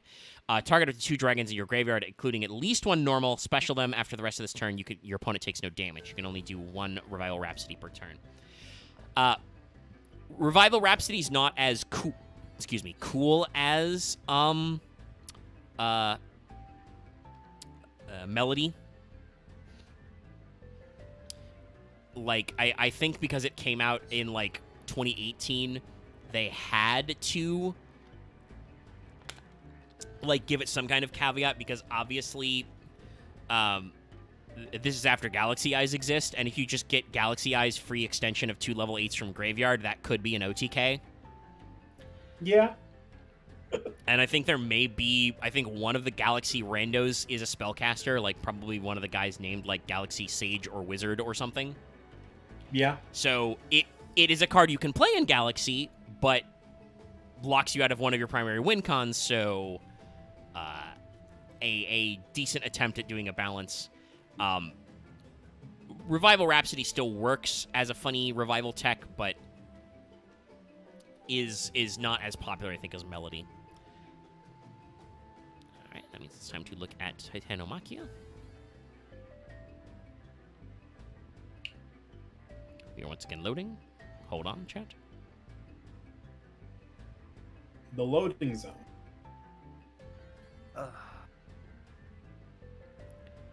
It takes a little bit of goo.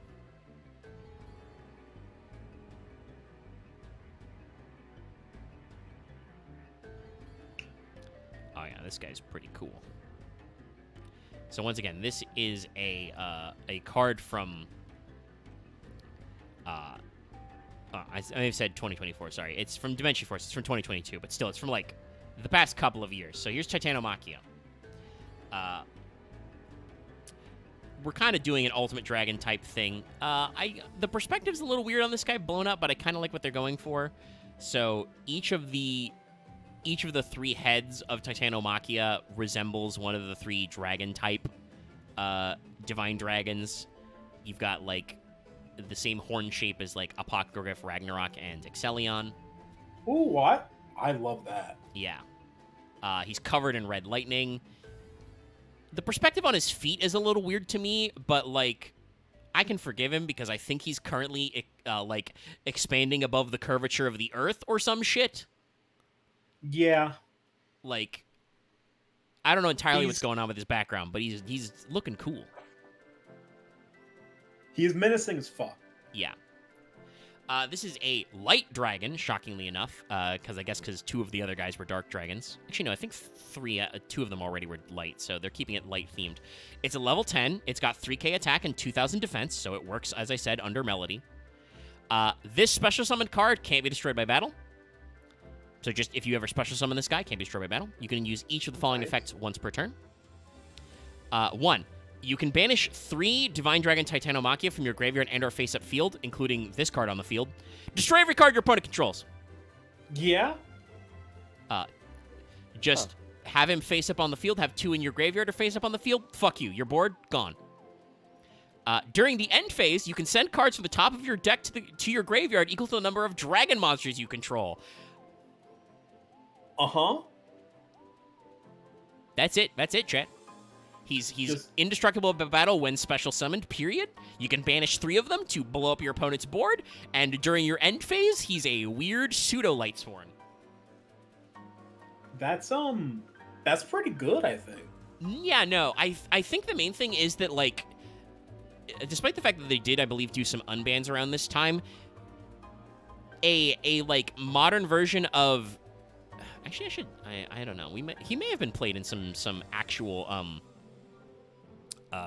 Dragon Link decks, because Dragon Link's been good a few times since 2022. But like, I'm specifically thinking they did do some unhits to Chaos, like, Dragon type decks. Also, obviously, they did limit Chaos Ruler, though. You'll ban him eventually in your extra, so that is not great. But I just think that there's not, like, a great deck for this to go in, but this is totally playable. Like, there's definitely a future Dragon deck that runs 3 of this guy, if only because he's a level 10 3K beater who can't be destroyed by battle. If you special this guy is, like, yeah, the right way to do it is, the right way to say it is that he doesn't have a deck yet to abuse him, but this card is a Hauki Fibrax. He's a Hawk waiting to happen. I mean, it's just a Miller. It's a light dragon, so just figure out a way to special summon him in Lightsworn, which is a deck which is good. You can control multiple dragons in that. Dragonling is like a core starter in Lightsworn. Obviously, I think there's enough Lightsworn names you don't have to play outside support, but like I said, there's probably a version where he comes in, and there's like, if you were in an unlimited format, all the fucking dragon rulers are unbanned now. Like they finally let them all out of jail. All the babies are legal at 3. Fucking, Set has been eroded, but he exists. So, like, there's gotta be a dragon ruler or chaos dragon or dragon link deck that, like, wants this shit of, like, I mean, it was 2022. It's a bootleg tier limit card. Yeah, I mean, like it fuck, sorry. It really is just one of those cards that it just reads bad news. It's I can't remember which one of the decks you mentioned, but This looks neat. I can't wait to see how awful it is. Sorry, I had to step away. Actually, hold on. Omega, I'm gonna post a picture in Secret Tabletop so you can see why I had to step away. Sure. I'll read you his effect really quick since you did step away. Titanomachy is a 3K, 2K light dragon. Special summon card can't be destroyed by battle. You can banish 3 Titanomachia from your graveyard interface of field, including this card in the field. Destroy all cards your opponent controls during the end phase. Milk top cards from your deck equal to the number of dragons you control. So you're minimum milling 1 every turn. He's indestructible by battle. And if you have 3, you can blow him the fuck up. Also, neat. I think it was on tight for somebody, but yeah. So Titanomachia reads. That was me. Like you were saying. Well, bless you. Titanomachia reads one of those cards that, like, you're gonna see 3 of him in a future dragon deck and not be surprised because he's gonna be, in with another 20 fucking dragon monster names, and it's the kind of card where, like, the blow up the board effect is gonna come up like once in a blue moon. But it's going to happen sometime, and somebody's probably going to be really fucking annoyed, because you know what dragon decks don't hurt for? Putting dragons in graveyard. You know what dragon decks don't hurt for? Special summoning high-level guys. It's kind of like dragon... If I had to give the dragon archetype, like, a theme, not that, like, types have themes anymore, but dragon's number one thing is high-level big bungus assholes and not staying in the graveyard. Like, milling and special summoning out of the graveyard is an iconic dragon thing. Thanks to Shrine of Ravine and like shit like that. Yeah, reincarnation. Yeah, like, I'm sure there is just going to be some dragon soup deck that plays this card at 3, and it will become insane when people can crack that brew. And the funniest thing about it is this guy is, like, effectively pack filler. Like, they did this guy as a retro. He's a common. If you bought a box of Dimension Force, of DeFi, which you probably did, because let me see what other cards are coming on DeFi, which is probably why this guy didn't pop. Let's see. That's the one that had the Ritual Odd Eyes on the cover. Odd Eyes Pendulum Graph Dragon. Pendulum Graph.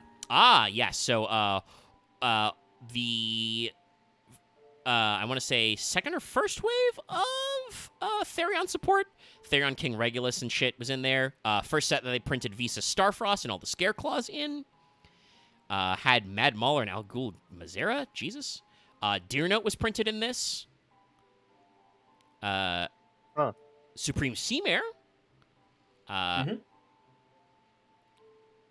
some Predaplant support. The Zombie Dragon Zombie Dragon, I should say, synchros were all printed. Skeleton Felgrand, Zombie Lord, Red Eyes, and Immortal Dragon.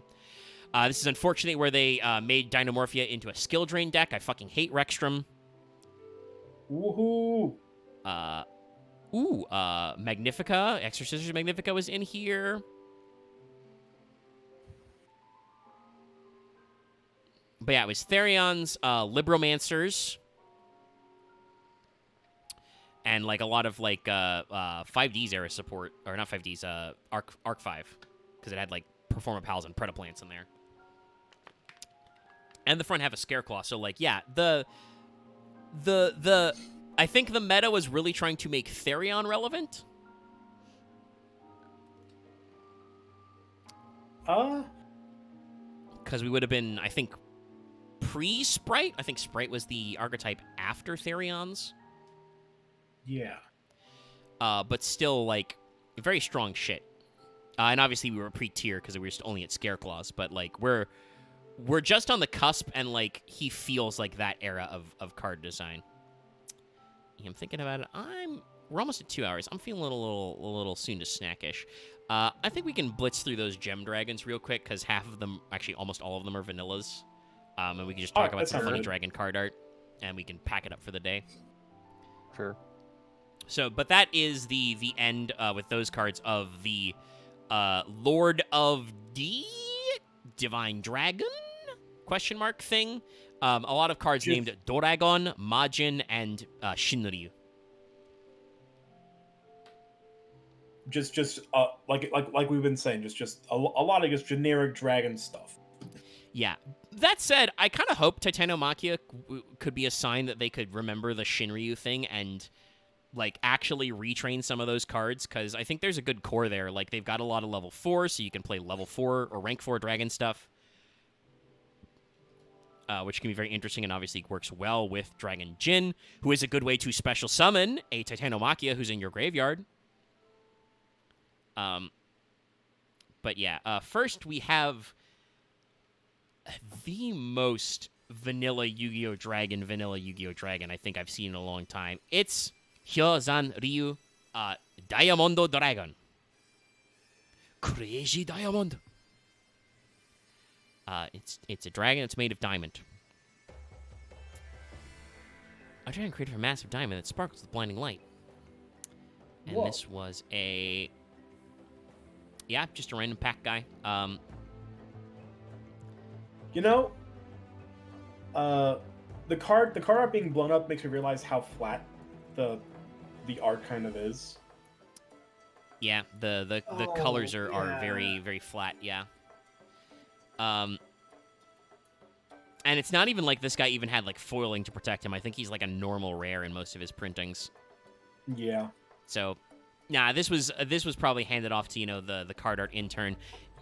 You can see some interesting themes here. I do like that they made these patterns of like the rock cracks on his horns and claws and on his wings. That's a good effect. And he's just in the red mist zone. I think the art is still good. It's just the perspective is just really flat. Yeah, it's a card that could use a redraw. This kind of like Seiryu and I want to say Serpent Knight Dragon, which should be Knight with a K, by the way, because that's Seiryu is supposed to be Holy Knight Dragon. Hence why they did that whole Holy Knight slash I don't remember what they localized in the OCG because they didn't want to do, or it's TCG because they didn't want to do Holy Knight, Sacred Knight, Starry Night. That's right. Thank you. Because that still evokes Christmas for some reason. It's very funny. But like they should probably give these guys some full archetypes. And I guess technically the Primite cards are like all about normals and have some dragons and shit. So they're probably supposed to work with these guys. Anyway, Diamond Dragon is a normal dragon, level 7. He's got 2100 attack but 2800 defense. You could play him as a big dragon, but obviously with his defense stat being where it is and not his attack stat, not as popular as like Blue Eyes is and Trihorned and other guys. Yeah, I mean, he was still one of those like early on iconic cards. Like I feel like he was a high rarity card early on, maybe. No, That sounds actually, I think the reason why he was thought of that way was because he was low rarity. He was printed in like Magic Ruler. That's how old this guy, by the way, is. It was still Magic Ruler. And Dark Legends as like a rare and a common. He was in packs. He has had a couple of ultra rare reprints lately. He was ultra in Ghost from the Past and the once again that Ultimate Kaiba set.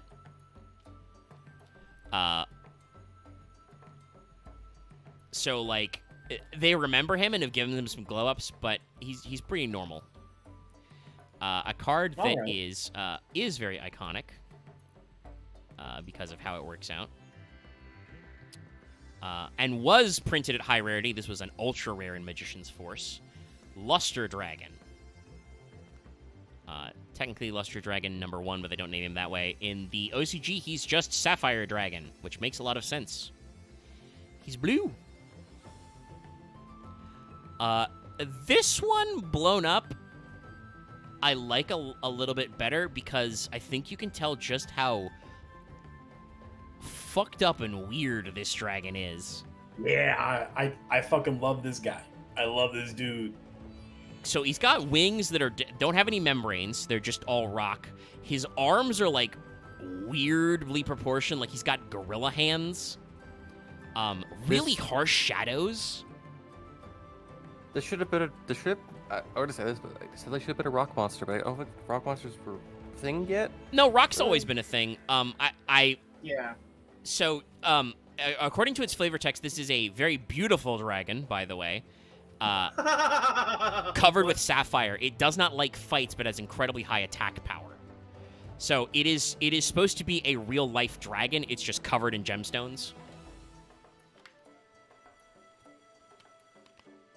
And I think I forgot to read Hyozan Ryu's flavor text. Let me go back a tab real quick just to say. Being covered in sapphires has taken away his wings. Yeah. Hyozan Ryu Diamond Dragon just says a dragon created from a massive diamond that sparkles with blinding light. Very basic stuff. So this guy's covered in sapphires. It's kind of weird to me the way the color stuff works. Sorry, it was an older comment, but I like that Ark said in chat, I think it was Hyozan Ryu is a dragon brand dragon. Luster Dragon, aka Sapphire Dragon, is a lot more brand identity. Also, because he's very iconic because he is one of those 1900 attackers. This was like the second one after Gemini Elf, which was a secret. This was like the next set and was an ultra. Hey, look, he was a staple in my Wind Dragon deck because he's a Wind Dragon 1900 beater. Yeah, a Wind Dragon normal, 1900 attack, 1600 defense, by the way. Pretty solid defense stat. He's just pretty good. He's just pretty good around the board. Yeah, very solid guy. And like I said, let me see if they got it linked in the trivia page. But in the anime in GX, there is another like reverse shot of this guy, which is Ruby Dragon. Which is just like the literal color inverse, right? Yeah, he's just red instead of blue. I'll see if I can find a shot of him in the anime, but I'm also going to pull up Luster Dragon. I think it's red with a green background. Yeah, I'm going to try and search Luster Dragon number 2, which was just Emerald Dragon. We'll get that out of the way.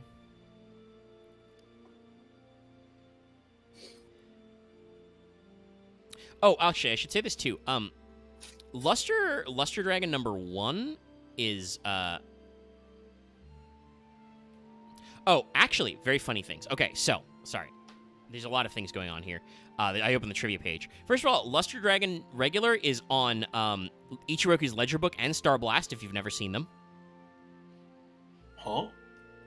Yeah, there's it's a drawing of it in Ledger Book, but he's also in Star Blast. They did technically make the red version of him for Rush Duels as Sapphire Dragon.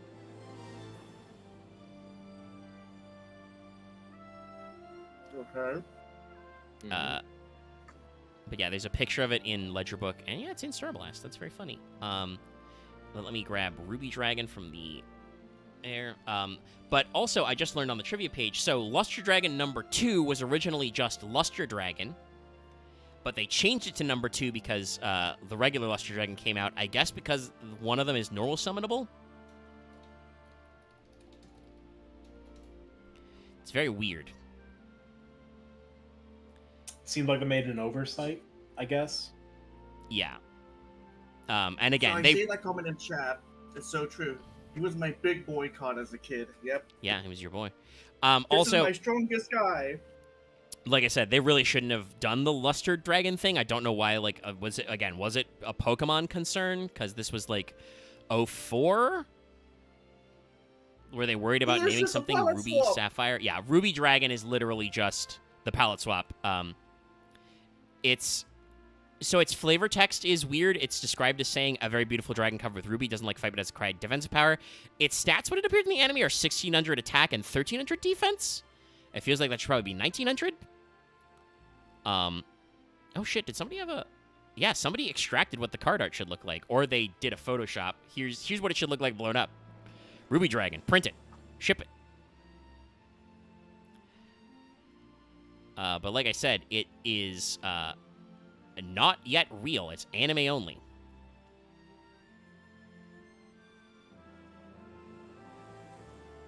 Yeah, I mean, it would happen every once in a while in the anime that they just kind of throw these weird cards out there. Like it was weird in like in GX and like later seasons of Duel Monsters. They were just kind of making shit up because they ran beyond the manga source in Duelist in Duel Monsters. But yeah, you know, we could print Ruby Dragon. He's a pair. Also, sorry, I'm trying to pull up like I said, the full art of Luster Dragon #2, but I don't know. Do I have to type that as no $? Is that how that works? Okay, yeah. Despite the fact that textually he has a £, for #2, I guess the search engine markup doesn't like that. All right, I'm getting the correct card art. But yeah, this is what Ruby Dragon would look like.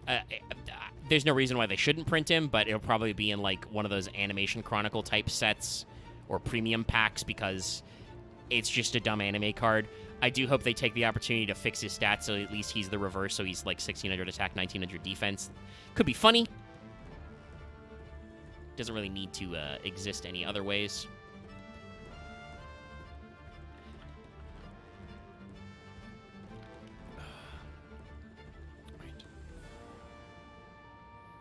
Because that, like, the Luster Dragon #2, or it's Emerald Dragon, you said, right? Yes, it's Emerald Dragon. And was printed as, because it was printed slightly earlier, was printed as just Luster Dragon. Yeah, because I was pretty sure, like, I remember as a kid, I was like remembering the change, I was like, huh, I thought this was the first one. But, Emerald Dragon, I'll just say, he's kind of similar to the Hyozanryu, he was just another, like, just low rarity, just generic kind of big guy. He's like 2600. He's 24 and he's a level 6, so he's a not as strong as Summon Skull, but obviously he is a normal dragon, which is much better supported than just vanilla Summon Skull. Yeah. He was printed as a super, but there we go. Okay, we got his card art. Finally. This guy, by the way, like, obviously very different artist, I think, than either the Sapphire or the Diamond Dragon. Because he looks much more like a normal dragon. I think it is fun that they got a different artist for each one of these. Yeah, they all have different vibes. So Luster Dragon #2, aka Emerald Dragon, is as we said before, another wind dragon, level 6, 2400 attack, 1400 defense. So, you know, pretty good stats for a vanilla. Yes, he is a very good look. His flavor text reads, "This dragon feeds on emerald, enchanted by this monster even when attacked. Few people live to tell of its beauty." That actually makes sense. Like, I get what they're going for by calling all these gem dragons beautiful because they're supposed to be super shiny. This guy actually has like a noble air about him. Yeah. Very majestic.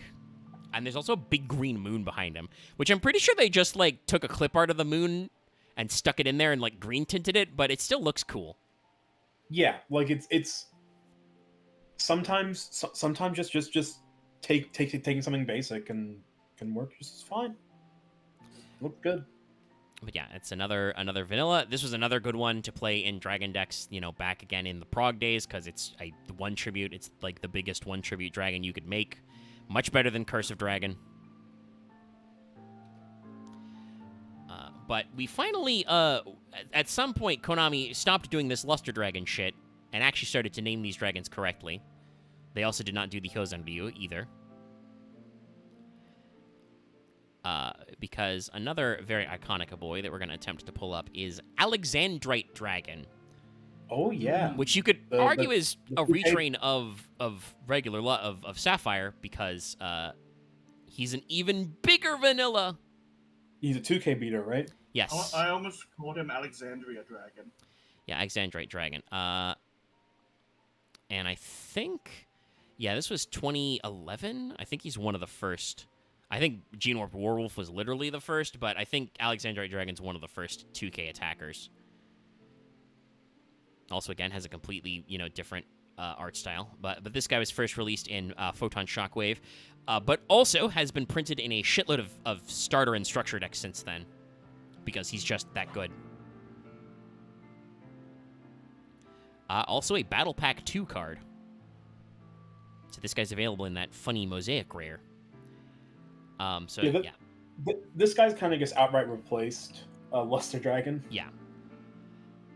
Which is a shame, because they both look rad. But this is definitely, you can see what they're going for, because he has the kind of shimmer and sheen of the gem Alexandrite, which has that kind of like multicolored facets to it.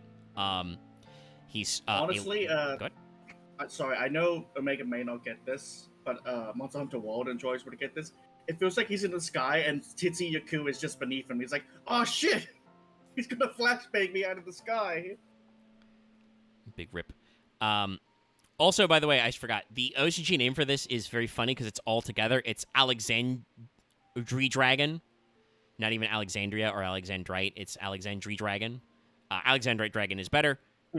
It's a level 4 light dragon with 2k attack, as we said, 100 defense. Also, I think Flavor Text has come a long way in terms of permissibility, because it said, many of the SARS lost jewels can be found as the scale of this priceless dragon. Its creator remains a mystery along with how they acquired the Imperial treasures. But whosoever find this dragon has hit the jackpot, whether they know it or not.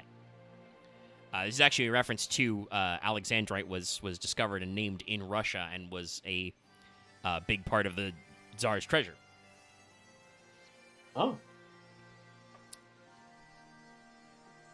But yeah, very common card, reprinted, a fuck ton of times. Like I said, basically replaced Luster Dragon 1. Yeah, he's the new vanilla beater for that dragon play. Yeah. If they ever need like a die target or some nonsense. Yeah. And like I said before, there's a decent number of normal dragon support type things. Our next one in this format is, very similar to the last, is Labradorite Dragon. Or Labradorite Dragon. This guy came out a couple years after Alexandrite, so he's clearly very similar. Hasn't been reprinted nearly as much because, spoilers, this is a level 6 guy. He's kind of the reverse of, I would say he's the retrain of Emerald Dragon, but in a different way. This is a dark level 6 dragon with 0 attack, 2400 defense. He is a tuner. A tuner. So this is a Dark Dragon level 6 Tuna. Does he have like a special summon effect? No, this is a vanilla.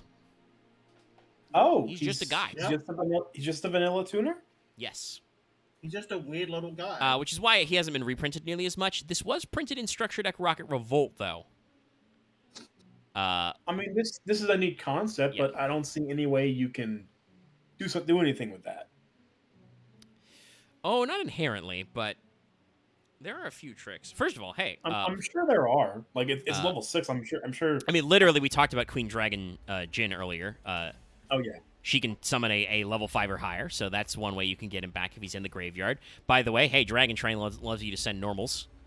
Also, it's a dark dragon that's like higher than level 4. I think Rockets have several ways to get guys that are either like 7 or lower or like 5 and higher into rotation, and it lets you do some synchro plays. It's a guy that, like, I love the concept of. I think I've used him in a couple of cube drafts, but is definitely not, like, the best. But definitely you can do some very funny things. Hieratics haven't won yet. Hieratics also have some ways to summon, like, level 5 or higher normals. Normally you summon Ball, but I think you can do that with like 8s or lowers, so you can summon Labradorite as well to do some interesting synchro plays. It's just a really weird guy. Like, this is another card that, like, obviously not as much as Titanomachia, but, like, Labradorite is a card that you see and you're like, oh, you're doing something weird, huh? I love cards like those. Yeah, dragons have a couple of weird vanilla tuners. Like, I think is it Dragonhorn Hunter or Dragonhorn Hexer is also, like, a vanilla, like, level 6 or 7 dragon tuner. I think Hunter is. Yeah, I think it's Hunter. She's like a 7 or 8, who's a normal, and then there's the pendulum version, which is Core Hexer or something. Like, lots of weird little dragon stuff going on. Oh, Hexer is the vanilla 8 tuner. Okay. Definitely a card, by the way, you can summon in Hieratic. I guess if you summon Big Ball, that means you can set up for Ultimate and Zolkin. Oh God, I don't like the sound of that. Listen, I've tried to play Hieratics a few times. I've never gone as deep in the tank. I don't think I've run it, say, as nearly as much as one Mr. Douglas Zeef, but you can do a lot of weird shit with Hieratics, okay? You just need some vanilla dragons and some tribute dragons. Labradorite says, by the way, its flavor text is, the ancients compared this prized creature to moonlight rippling across the water. A bringer of harmony, reminder of past glories, able to soothe the hearts of even the most ambitious men. Fun. Yippee. Yeah. And then our last one is, I think it's not out in Mastery Duel, so I'm going to see if I can get the card art. It's in the OCG only right now. But I believe it's a Primite-related card, but it has the name of a gemstone in it. Its name is, as far as we can tell, Dragolithia Kunzite. So Kunzite is a gemstone. So let me search for it. And its name is Dragorishia, so probably a fairly abrupt one. Okay, yeah. This is a V-Jump promo that's not been imported yet. Oh, so hot off the presses. Yeah, I'll grab you the preview image. It looks a little bit like that one trap card that has like the giant like spectral dragon lady. Uh-huh. But yeah, so we've pulled up the promo image. It's named Kunzite, like I said, which is a pinkish gemstone, so it's definitely in the same realm as our other guys, but it does appear to have a possible, like, archetype name. This is much more literal in terms of gem dragon. This is a dragon coming out of a gem. I still dig this, though.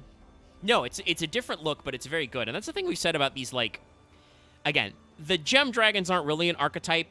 There was at least a couple of people who play them in GX who kind of treated them like that, like they had an equip spell and another couple of cards.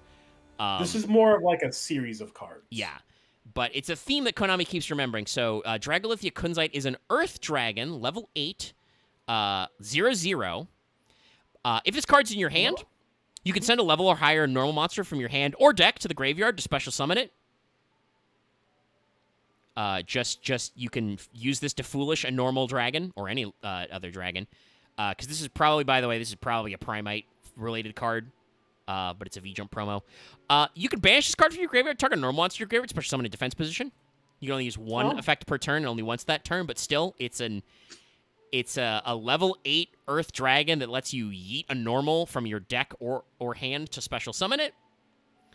So I'm sure this will also go hard in new Blue Eyes decks as a tech, because then when you're done with it, you can banish it from your graveyard to summon out another normal dragon. Or any normal monster, honestly, but like I said, I feel like because it's a dragon and a level 8, it's going to see play in dragon decks. Probably.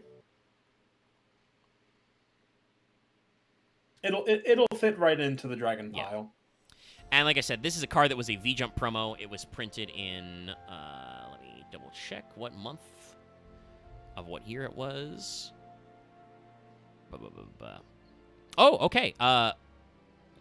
So it was The V Jump months are like a month ahead, or a couple months ahead. But I guess it was announced. But it's for the promo was released with V Jump November 2024. So technically that means it was printed to celebrate the November issue. So it's like released in September, late September. But yeah, this is a card that like literally came out like a couple of months ago. So assume probably in like not this core set, but the next Yu-Gi-Oh core set that comes out in the TCG, it'll probably be pack filled in, which means that it'll probably be like a common. So that's a very cute little dragon tech.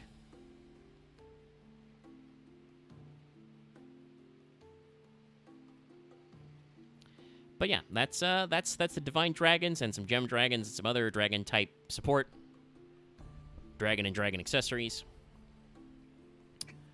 Let's see. Next week we should be back to yeah, we'll do kind of the part 2 of this, and we can talk about like I said, Felgrand Dragon and the Dragon Lords and the Dragon Shrine and the Shrine related cards. Cause there were a couple just generic dragon structure decks. If I can find the space, I might even tack Chaos Dragons in there as well. We can talk about Eclipse Wyvern and why he can never come back.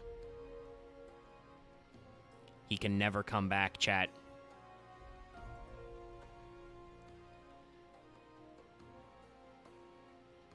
But that'll be a good one. I hope you've enjoyed, by the way. I've had relaxing Heavensward OST in the background for this because we're talking about Dragoons.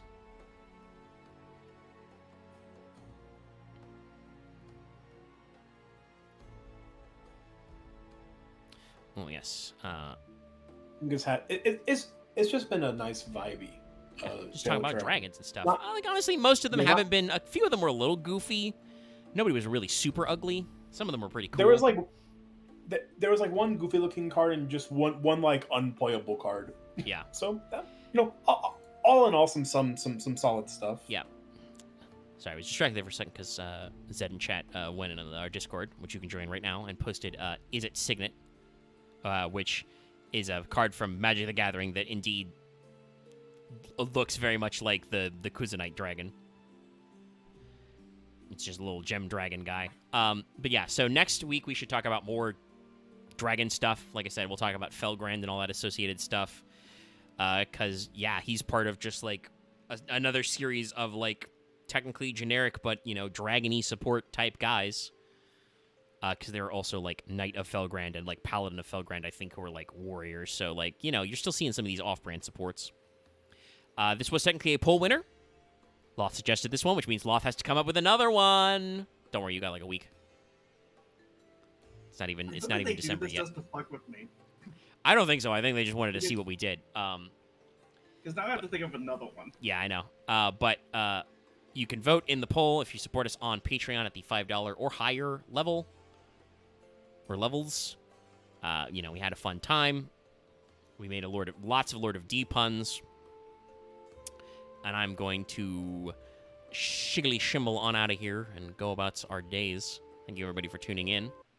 And like I said, we'll be back with you next week. And we should be back with more Final Fantasy 14 tomorrow. I'm not exactly sure what we're doing, but we'll probably get another Juno run and maybe do some of the normal raids. I don't know if... I know Lucky said he wants to buckle down and do more normal raids for gear, but I don't know if he's actually done it. So we might do some of that on screen. Might do some more treasure maps. Don't know if people are around, so we'll be there. And if you didn't see Monday's stream, we started playing Halo CE Anniversary Edition. Woo! Yep, I caught up on that. Fun times. Yeah, I saw your comment. I probably liked it and thumbs it.